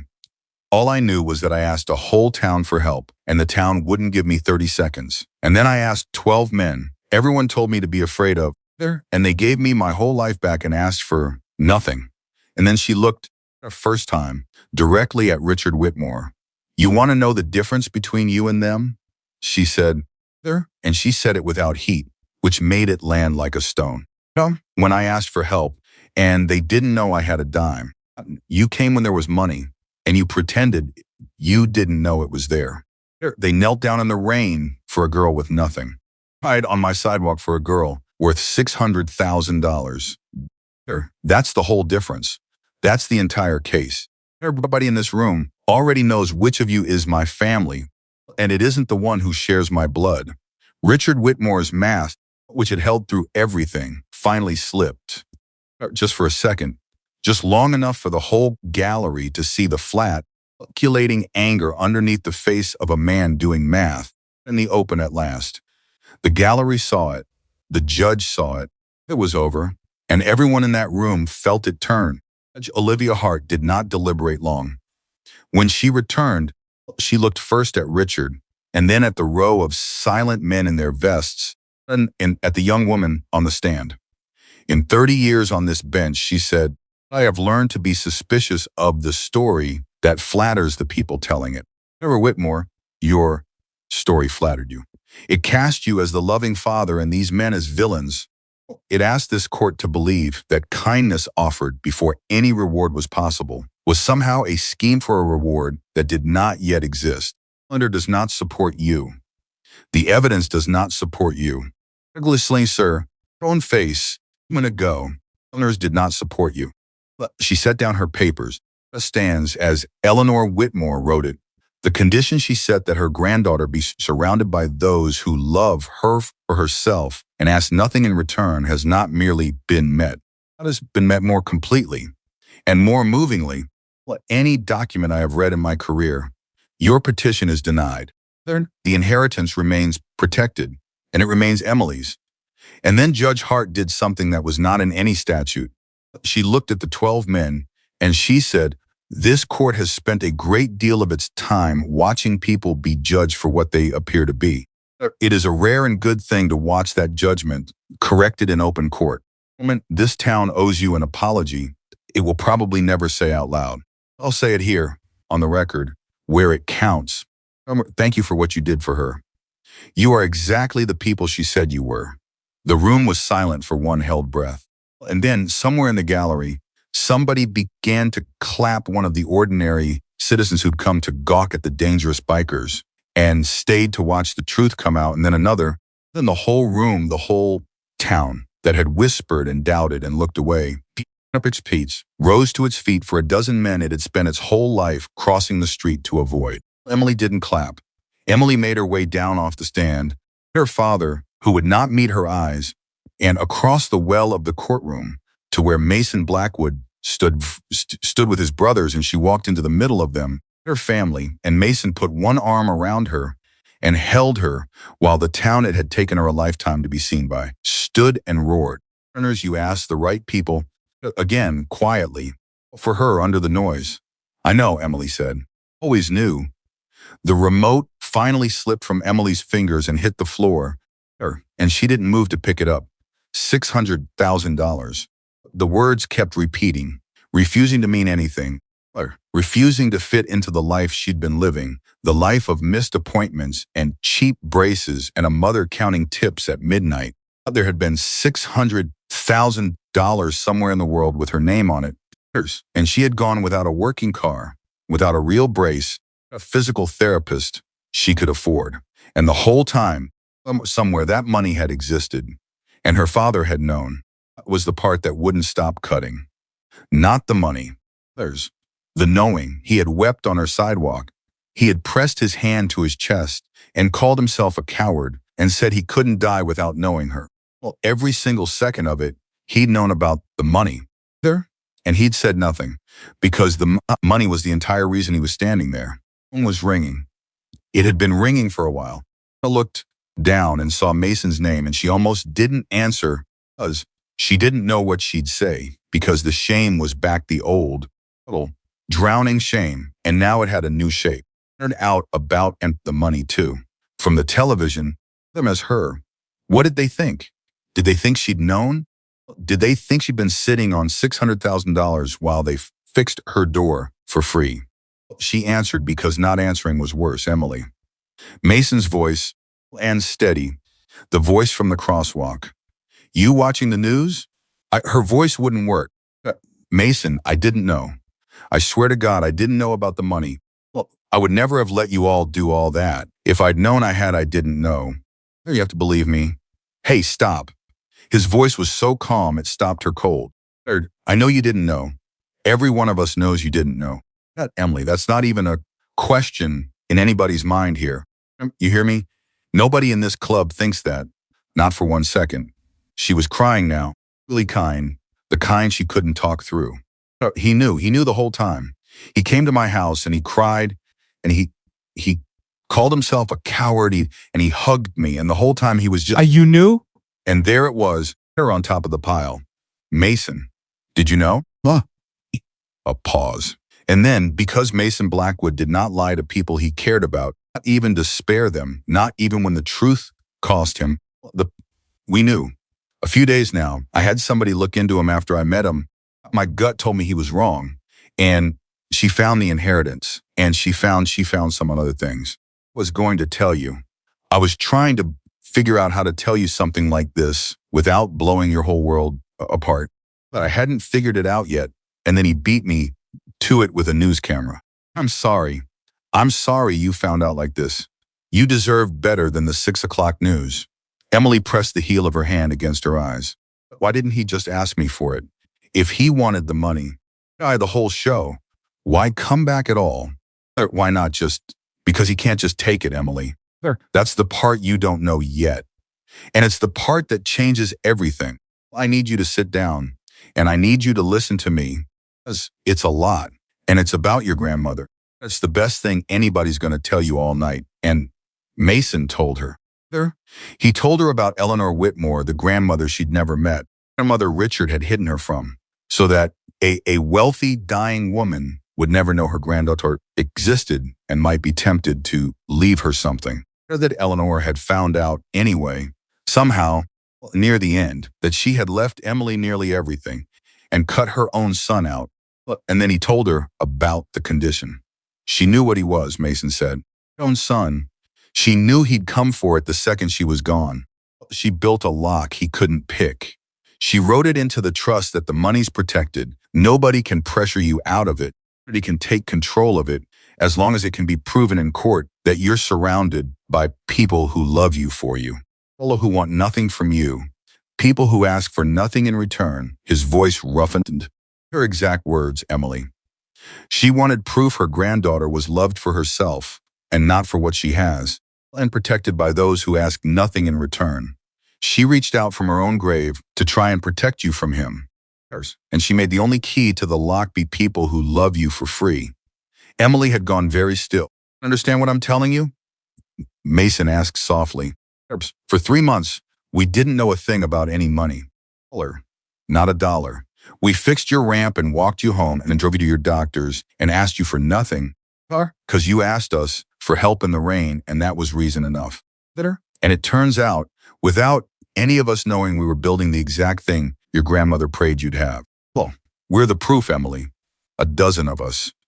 We're the thing that keeps him from ever touching that money. Your grandmother built the lock, and we turned out to be the key and not one of us knew it till 4 days ago.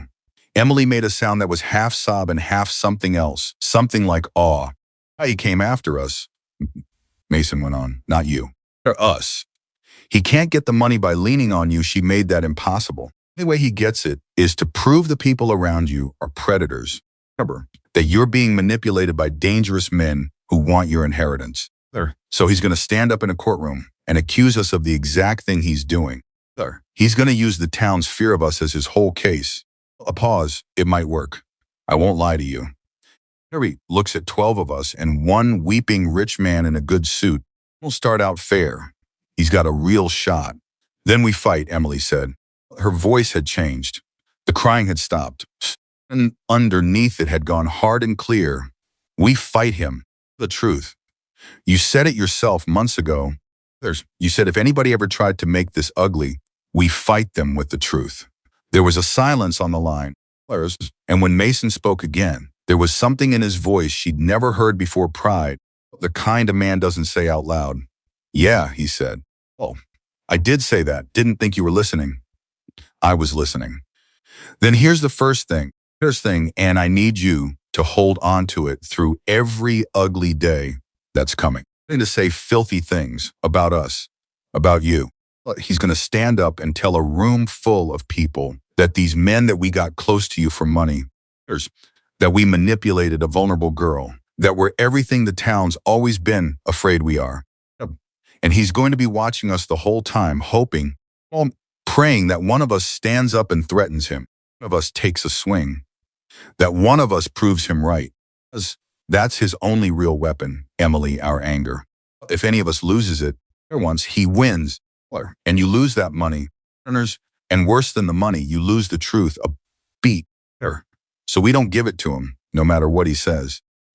We stay calm, we tell the truth, and we let him swing at nothing. Can you do that? When he says those things about you in front of the whole town, can you sit there and not let him make you angry? Emily thought about the crosswalk. A whole street of people who wouldn't give her 30 seconds. 12 men who'd asked her for nothing. He wants me to be angry, she said slowly. Because angry people say too much. Angry people look like they've got something to hide. She wiped her face. Won't be angry. I'll just be honest. I'll just tell them exactly what happened. Let's walk on, and I'll let it be as boring and true as it really is. And there's nothing he can do with the truth, because the truth is that you all saved my life before any of us knew there was a dollar in it. Mason was quiet for a moment. I was going to love you, he said finally. Get some sleep. We start getting ready. And Emily, you're not alone in this. Whatever he does, however loud he gets, you look over and we'll be right there. All of us. Same as the crosswalk. You already asked the right people. Let us be the right people. The weeks before the hearing were a war fought in whispers. And so Richard fought it in the open on television with cameras and carefully leaked stories, and a publicist who knew exactly how to make 12 middle-aged men in leather vests look like a menace to society. He gave interviews on the courthouse steps. He wept always at the right moment. He never once said a false thing that could be pinned down. He only asked questions, a grave, wounded, reasonable voice. Is it not strange? Then grown men and one vulnerable girl? I only want what's best for my daughter. He was very good. And the town, primed by months of its own quiet whispering, ate it up. Emily couldn't go to the grocery store without feeling the eyes, some of them pitying, some of them accusing, all of them certain they knew a story they did not know. Fought it the only way it could, with the truth, third quietly, one piece at a time, and with Sophia Bennett, out to be exactly the right person to have in your corner when a rich man tried to buy a narrative. He's built a beautiful story, Sophia told them, at the long table in the clubhouse bus the night before the hearing. Truly, it's airtight, emotionally. Grieving father, vulnerable daughter, they're dangerous predators. A jury wants to believe it because it confirms everything they already think. That's his strength. She spread her files across the table. A fatal flaw, and it's the flaw at the heart of every lie. That doesn't match the evidence, because his story requires you all to have known about the money. That's the load-bearing wall. If you knew about the inheritance, everything you did was a scheme. But if you didn't know if you can prove you didn't know, then his entire story collapses. And what's left standing is the truth that you helped a girl for 3 months for free and only found out about the money the same day the rest of the world did. And can we prove it? Bear asked. Sir, we didn't know? Sophia smiled, and it was not a warm smile. It was the smile of a lawyer who has found the soft spot in her opponent's throat. That's the beautiful thing about the truth, Bear. It leaves a trail. You fixed her ramp in October. The grandmother's estate didn't even clear the first stage of probate until December. They're driving her to appointments before the notification letters were ever mailed. Every single kind thing you did is time-stamped, and every one of those timestamps comes before there was any way on earth for you to know that money existed. She tapped the file. This whole case on you being greedy. And the calendar says you were kind before greed was even possible. A story, that's a fact. And facts, gentlemen, are very hard to cry your way out of.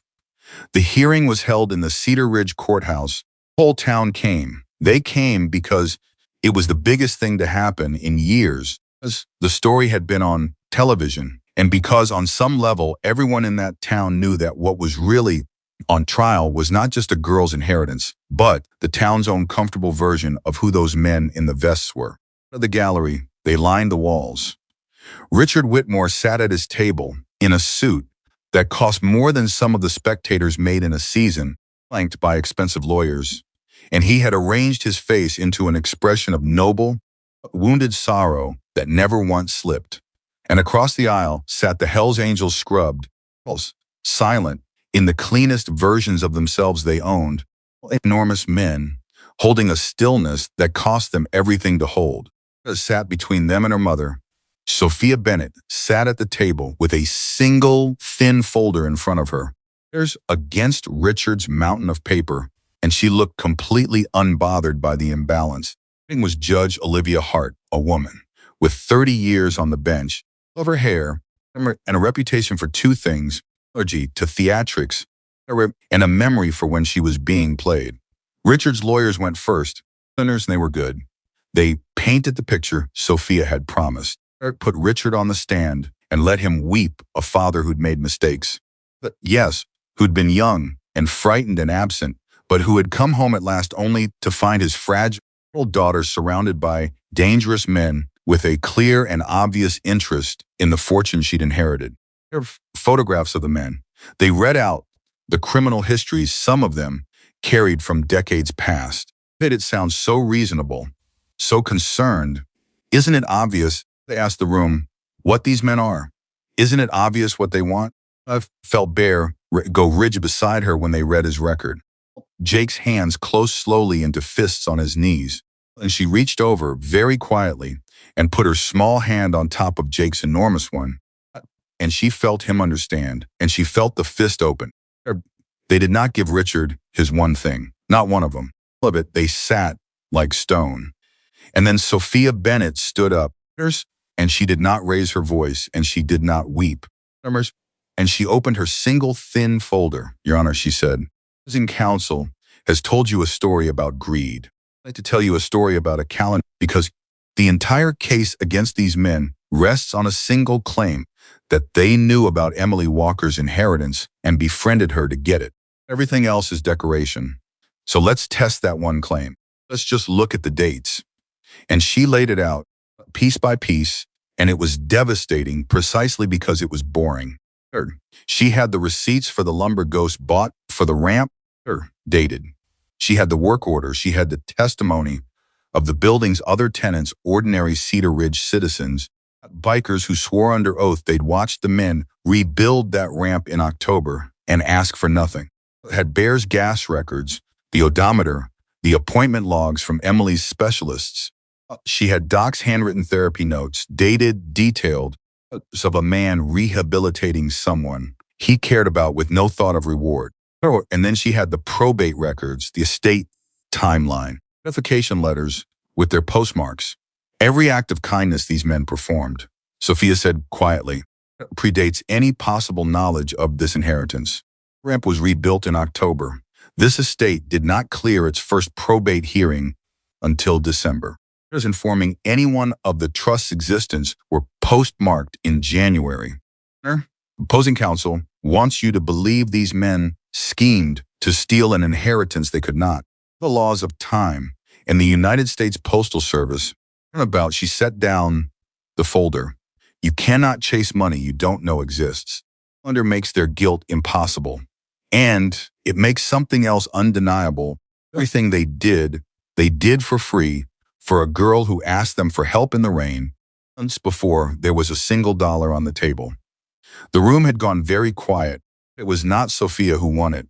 It was Emily. Because Sophia called her to the stand, Emily made her slow way up there on her cane, and she sat, and she did not perform, and she did not attack, and she did not cry.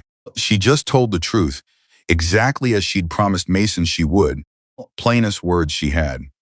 She told them about the crosswalk, the brace that locked, and the light that turned, a whole street of decent people who watched her beg and looked away. She told them about the last thing she'd tried, the thing she'd been afraid of her whole life, turning to the men in the leather vests, and how a man named Mason had knelt down in the rain and looked her in the eyes and told her she'd asked the right people. Told them about the ramp that appeared in the dark with no name on it. Jake walking her home, so two people the street was afraid of could walk each other safely. About Doc rebuilding a body she'd thought was a cage. Bear waiting in parking lots with a paperback. Ghost on his knees in her bathroom, taking out the walls of a prison she'd stopped even seeing. Never ask me for anything, she said, and her voice was clear and steady in the silent room. Once, not a dollar, not a favor, not a thank you. I didn't know I had a grandmother who loved me. I didn't know I had any money, neither did they. All I knew was that I asked a whole town for help, and the town wouldn't give me 30 seconds. And then I asked 12 men. Everyone told me to be afraid of her, and they gave me my whole life back and asked for nothing. And then she looked, the first time, directly at Richard Whitmore. You want to know the difference between you and them? She said, there, and she said it without heat, which made it land like a stone. When I asked for help, and they didn't know I had a dime. You came when there was money, and you pretended you didn't know it was there. They knelt down in the rain for a girl with nothing. Cried on my sidewalk for a girl worth $600,000. That's the whole difference. That's the entire case. Everybody in this room already knows which of you is my family, and it isn't the one who shares my blood. Richard Whitmore's mask, which had held through everything, finally slipped. Just for a second, just long enough for the whole gallery to see the flat, calculating anger underneath the face of a man doing math in the open at last. The gallery saw it. The judge saw it. It was over, and everyone in that room felt it turn. Judge Olivia Hart did not deliberate long. When she returned, she looked first at Richard, and then at the row of silent men in their vests, and at the young woman on the stand. In 30 years on this bench, she said, I have learned to be suspicious of the story that flatters the people telling it. Never Whitmore, your story flattered you. It cast you as the loving father and these men as villains. It asked this court to believe that kindness offered before any reward was possible was somehow a scheme for a reward that did not yet exist. The calendar does not support you. The evidence does not support you. Douglasly, sir, your own face, a moment ago, calendars did not support you. But she set down her papers. It stands as Eleanor Whitmore wrote it. The condition she set that her granddaughter be surrounded by those who love her for herself and ask nothing in return has not merely been met. It has been met more completely and more movingly than any document I have read in my career. Your petition is denied. The inheritance remains protected, and it remains Emily's. And then Judge Hart did something that was not in any statute. She looked at the 12 men, and she said, this court has spent a great deal of its time watching people be judged for what they appear to be. It is a rare and good thing to watch that judgment corrected in open court. This town owes you an apology it will probably never say out loud. I'll say it here, on the record, where it counts.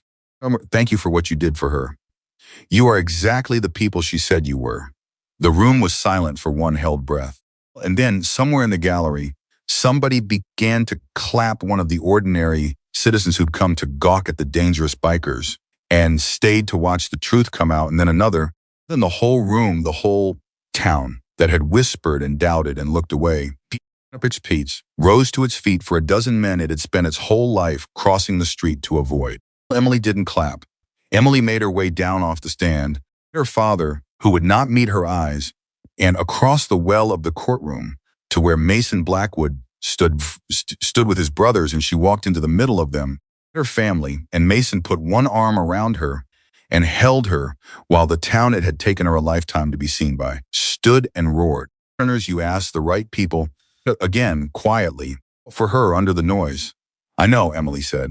Always knew. Parp 5 Louis Viet 6,800 từ Liên Kate Liên Mike với các phần trước trong câu chuyện. Hơi thoại tạo thành một câu chuyện Liên Mike khi ghép lại. Một phần Liên Mike với phần trước. Không giới thiệu lại câu chuyện ở đầu phần mới. Liên kết các phần của câu chuyện một cách Liên Mike. Một chuyện tiếp giữa các phần. Duy trì chủ đề. Tránh ngắt quang đột ngột. Không sử dụng gạch đầu dòng hoặc tiêu đề phụ. Lịch kể khi chuyện mi Hoa Kỳ. Giọng văn giàu cảm xúc. Và gần gũi. Không mô tả cảnh. Tập trung vào hành động cảm xúc và tâm lý nhân vật. Yet phần 5 đạt điểm 10-10 và bổ sung title câu chuyện nhanh. Lôi AI khi nói thứ ba. Judo kick tình công Việt Lan mẹ. Các dùng câu khẳng định mạnh để khép lại câu chuyện rõ ràng tròn vẹn. Louis trả lời trong một tin nhắn không nhảy sang một document. 2-3 phút cần có mini climax và đạt đến 15 mini climax mỗi phần. 12 phút có one twist lớn sâu sắc. Dan Zen mini cliffhanger mạnh hơn. Thằng tính tự nhiên cho phản ứng của các nhân vật. Thêm nhịp điệu kịch tính. Thế và gần gũi. Mỗi 8-10 phút cần có mặc dù chân khán giả. Không mô tả cảnh và chỉ cần viết nội dung và viết đúng lệnh nhẹ. It was faded, but the thing it started did not. The town does not change all at once. A town changes the way ice melts slowly, all at once. Then in 1,000 small ways you only notice after the fact. In the days after that courtroom, Cedar Ridge began quietly, and then not so quietly, to become a different place than it had been. Mrs. Alvarez, who'd been leaving foil-covered plates on the clubhouse steps for months, started leaving notes with them now. The pharmacist, who used to nod, stopped Bear in the aisle to shake his hand. Delivery driver, the same one, Emily was almost sure, who'd leaned on his horn at her in the crosswalk that first rainy morning, pulled up to the clubhouse one afternoon. Out, stood there working up his nerve, and finally said he'd seen the news, and he was sorry, and he didn't have the words for what he was sorry about, but he was sorry all the same. Mason shook his hand and told him it was forgotten. Emily, watching from inside, understood that it was not forgotten and never would be, and that forgiving it anyway was the whole point. But the town's slow change was not the story. Emily's was. Because in the weeks after the hearing, Emily Walker had to do the hardest thing she had done, yet harder than the crosswalk, harder than the witness stand. She had to decide what to feel about her father. Richard did not fight the ruling. His lawyers filed the paperwork to withdraw, and just like that, the black car stopped appearing on her street, and the interview stopped, and the man who had wept on her sidewalk simply receded back into the money and the coats and the distance he'd come from. He never called to explain. He never wrote to apologize. He was gone as completely as he'd been for the first 23 years, except now Emily knew exactly why, and the knowing was its own kind of wound. I keep waiting to hate him, she told Mason one Thursday, them sitting off to the side while the club did its loud thing around them.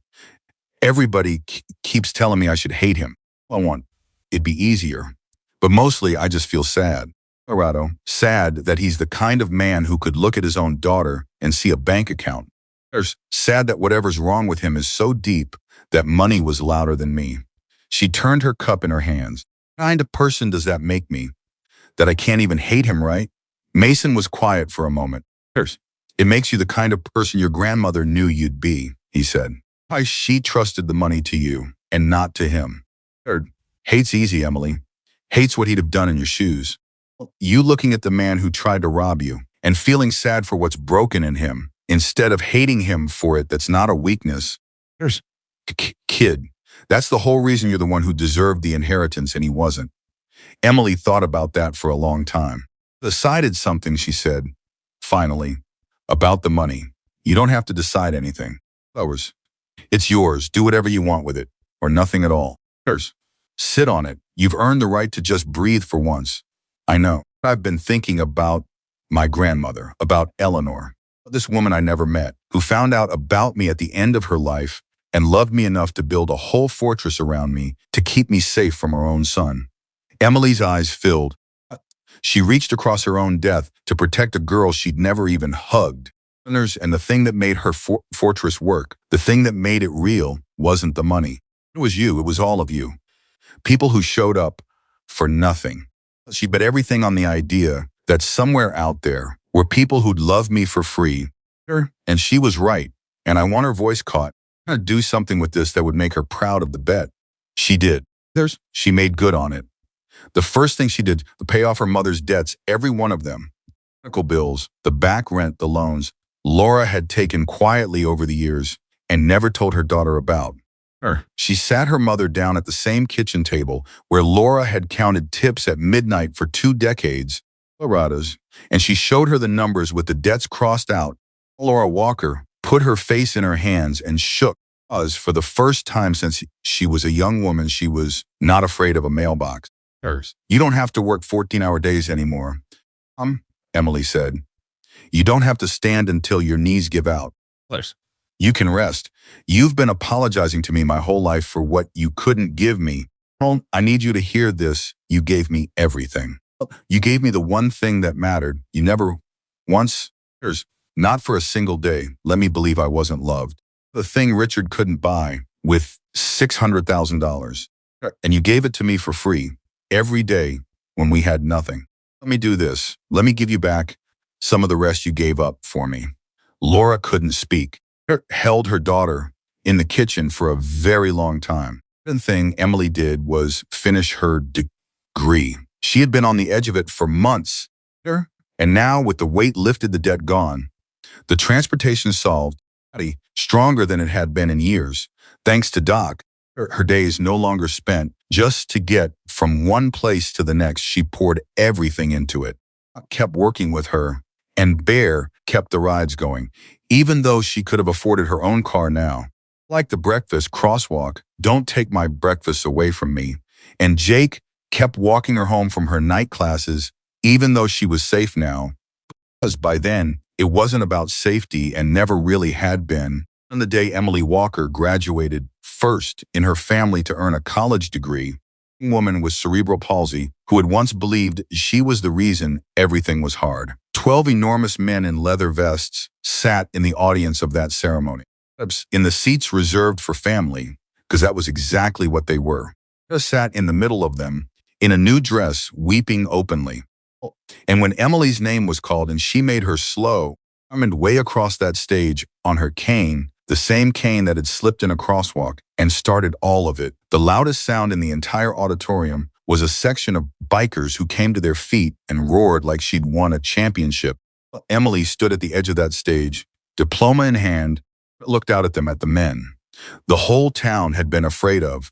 Her mother, at the family, that blood had never given her, and a rainstorm had, and she thought, this is what she wanted. This is exactly what Eleanor wanted for me. And she got it, and she never even got to see it. I'll have to be the one who sees it for her. The third thing Emily did took years. She became, exactly as she'd once told a stranger in the rain she wanted to be, occupational therapist. But she became more than that. She became an advocate, a professional one, and then a well-known one, of course, and then a voice that people across the state and eventually the country began to seek out. She specialized in independence, in walking into the homes of people with disabilities and seeing a way Ghost had once seen in her own bathroom, all the invisible walls of the prisons they'd stopped noticing. And then in helping to take those walls out, grab bars, the ramps, routines built to work with a body instead of against it. The exact things a dozen bikers had done for her, she now did for others to do, and built her whole life around. Everywhere she went, she told the story, not the money. Crosswalk. She stood at podium after podium, in front of rooms of therapists and advocates and families, about a rainy morning, when a whole street of decent people watched her beg and looked away. The men everyone had told her to fear, who were the only ones who stopped. Spent so much time, she'd say, teaching people to be careful of the wrong kind of person. We get it exactly backwards, because the day I needed help most, safe-looking people, respectable people, the people you'd never warn your kid about, they watched me and they walked away. Says, and the men with the tattoos and the leather and the reputations I'd been taught my whole life to avoid, they knelt down in the rain. She'd let that sit. Reader, character isn't something you can see from across the street. You can't read it off a jacket or a face or a record. You can only read it in what a person does the moment somebody needs them. That's the only test that's ever meant anything. And I have spent my life since that morning trying to be as careful about who I fear as I am about who I trust, because I learned, standing in that crosswalk, that I'd had it exactly upside down. Thousands heard her say it. Letters. She changed minds. A frightened request from a young woman in a crosswalk had her toners. In the end, rippled out across the whole country, changing the ways who would never meet her thought about the people they'd been taught to be afraid of. And Mason came to as many of those speeches as he could. Sat up front. That wasn't his way, and never had been. This was the same man who'd rebuilt a ramp in the dark and refused to sign his name to it. He'd slip in the back, his vest, gray now going to white in the beard, and he'd stand against the rear wall with his coffee, there were sousted, and he'd watch the frightened girl he'd once knelt beside in the rain command, a room of 1,000 people, and hold them in the palm of her hand. Those speeches years on, in a big city far from Cedar Ridge, a crowd, a real stage, Emily spotted him in the back the way she always did, the way she'd trained her eye to find him. And this time, of ending the way she usually ended, she went off her notes. There's a man in the back of this room, she said. Turned to look, and Mason went still against the wall, because he knew that tone, and he did not like where it was going. He's going to hate that I'm doing this. He spent 20 years refusing to take credit for anything. He fixed my front door once and wouldn't even leave his name. A ripple of laughter, warm through the room. That man knelt down in a crosswalk when I was 23 years old, and my body had failed me in the middle of traffic, and a whole street of people had decided I wasn't worth 30 seconds of their time. He didn't know me. He didn't owe me anything. He didn't know there'd ever be a single thing in it for him, and there wasn't. And he'd have told you he didn't want there to be. He just knelt down, and he looked me in the eyes instead of at my legs, and he told me something I want to leave every one of you with tonight. She found his face across whole crowded room. But you asked the right people. The room was silent. About that sentence every day for years, Emily said, her voice thick now. Because here's what he was really telling me, that scared girl in the rain. He was telling me I wasn't wrong to ask. That needing help didn't make me a burden. That reaching out, the thing I'd been taught my whole life to be ashamed of, was actually the bravest and most important thing a person can do. He gave me permission to need people. And it turned out that permission was worth more than any inheritance, because it's the thing I've spent my whole career since trying to give to everybody else. She wiped her eyes, ashamed now, a woman who'd long since made peace with being seen. So to the man in the back who's going to be furious with me on the drive home, thank you. You didn't just help me across the street. You taught me that the people the world fears the most are sometimes the ones carrying the biggest hearts. Right, all those years ago, about the most important thing anybody ever told me. She looked at Mason Blackwood. The whole room looked with her. I did ask the right people. The applause that came then was not for a speaker. It was for a truth the whole room could feel in their chests. And it went on, and at the back of it, Mason Blackwood Marine, law, the man who'd stared down a black car and a courtroom and a whole town's fear without flinching, had to look down at his coffee for a moment and clear his throat and pretend the way he had years ago on a phone call about a ramp, it was something in his eye. Afterward, in the emptying room, he made his slow way up to her, and she was waiting, entirely unrepentant. You weren't supposed to do that, he said gruffly. There's, I know. I don't do the front of the room. You know I don't do the front of the room. I know. She hugged him, a old man who'd become her father in every way that a word on a form never could, telling me for years that needing people isn't weakness. Asking is brave, that the people who show up for nothing are the ones who matter. She pulled back and looked up at him. I just decided it was your turn to let somebody show up for you. And be thanked and not be able to fix it or fight it or walk away from it. It's hard, isn't it? Being on the receiving end. Mason looked at her for a long moment, and then something broke open in his weathered face, something like wonder, and he laughed, a real one, and deep. Yeah, he admitted. Turns out it is. Now you know how I felt in that crosswalk, Emily said. And you did it to me anyway, so. She squeezed his hand. Welcome. And thank you. For all of it. For the whole life. Cedar Ridge never forgot what happened. Years later, people would still tell the story, the disabled girl and the Hells Angels, the way small towns keep their best stories, polishing them a little brighter with each retelling. The rainy crosswalk, the whole street that walked away, or she was told to fear, that turned out to be the only one that opened. The rich father who came back for money and left with nothing. The mother who reached across her own death to build a fortress out of love. Of unlikely men who turned out, without knowing it, to be the only key that could ever open it. And the town told the story because the town needed it, because it was a story about being wrong, honestly wrong, about somebody, and getting the chance to see it corrected and doing better afterward. It was a story that made the people who heard it a little slower to cross the street, a little slower to decide they knew a person from a jacket or a face or a whispered rumor.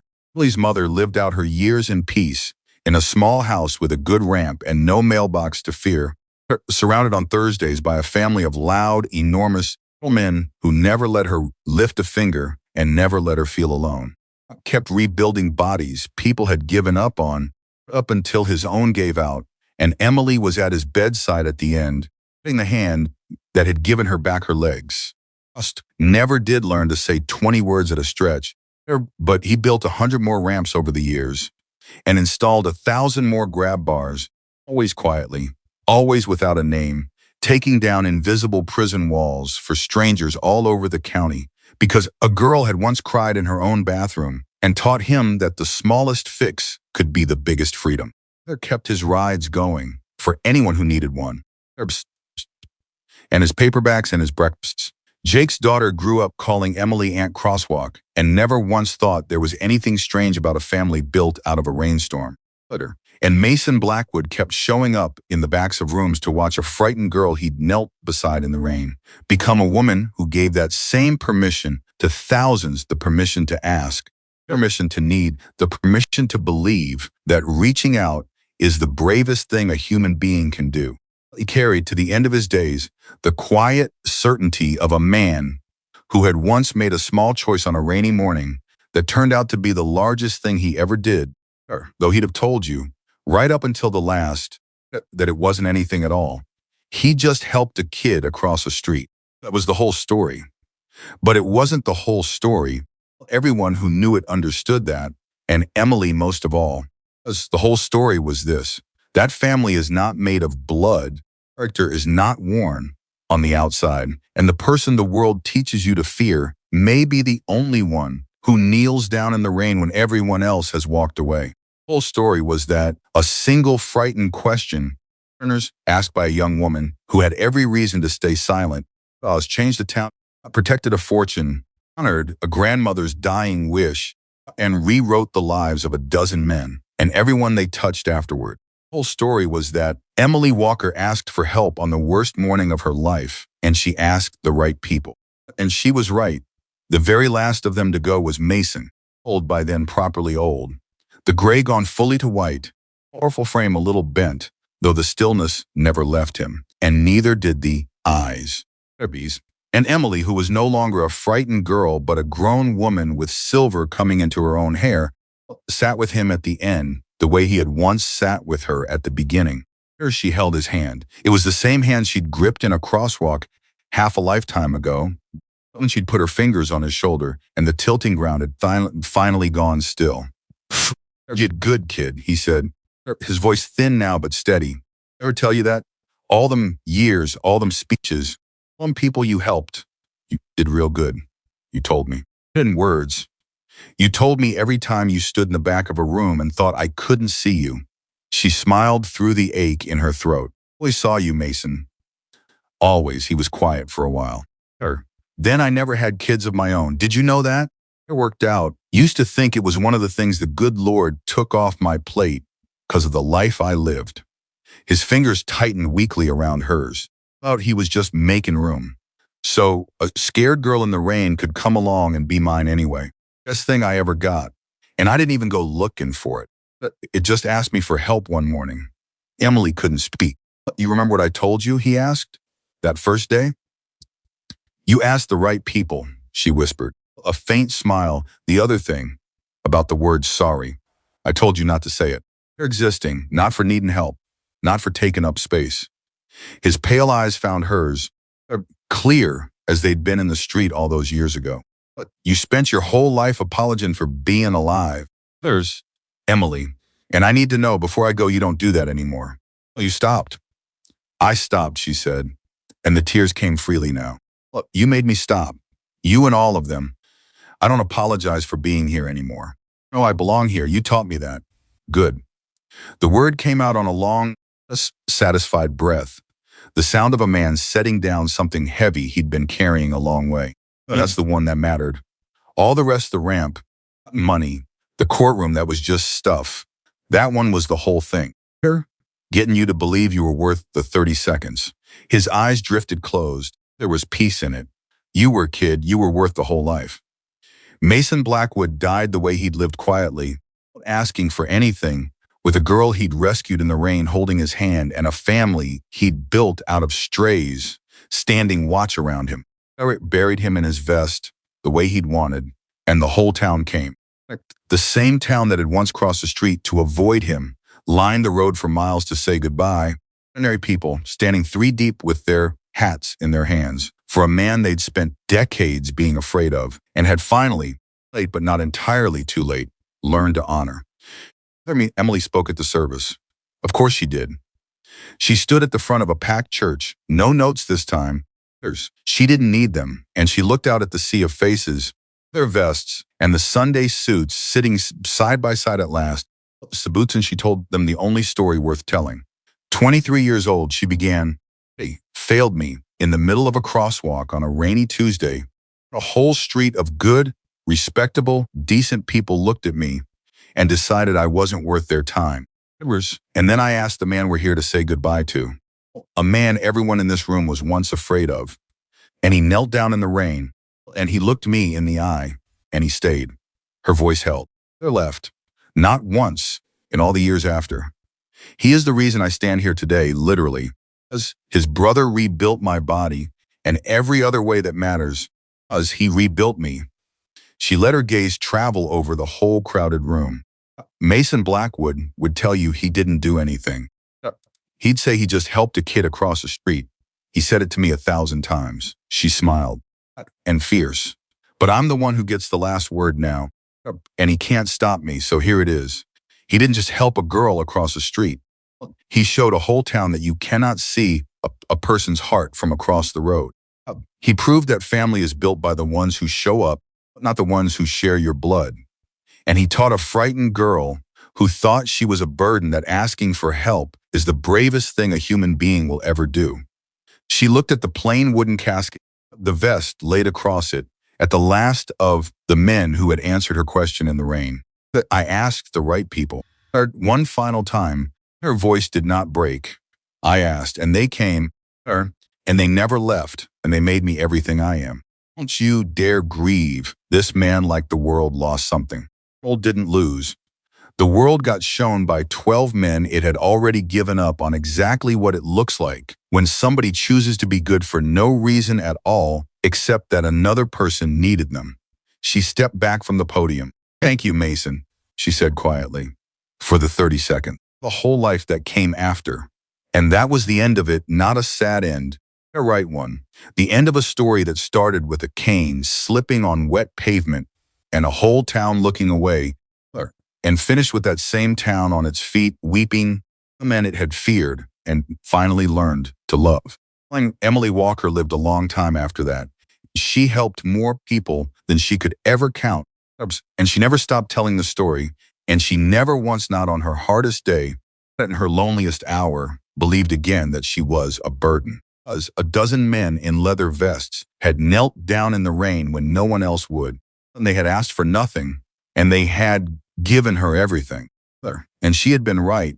That frightened morning so many years ago, the only thing that ever really mattered. She asked the right people.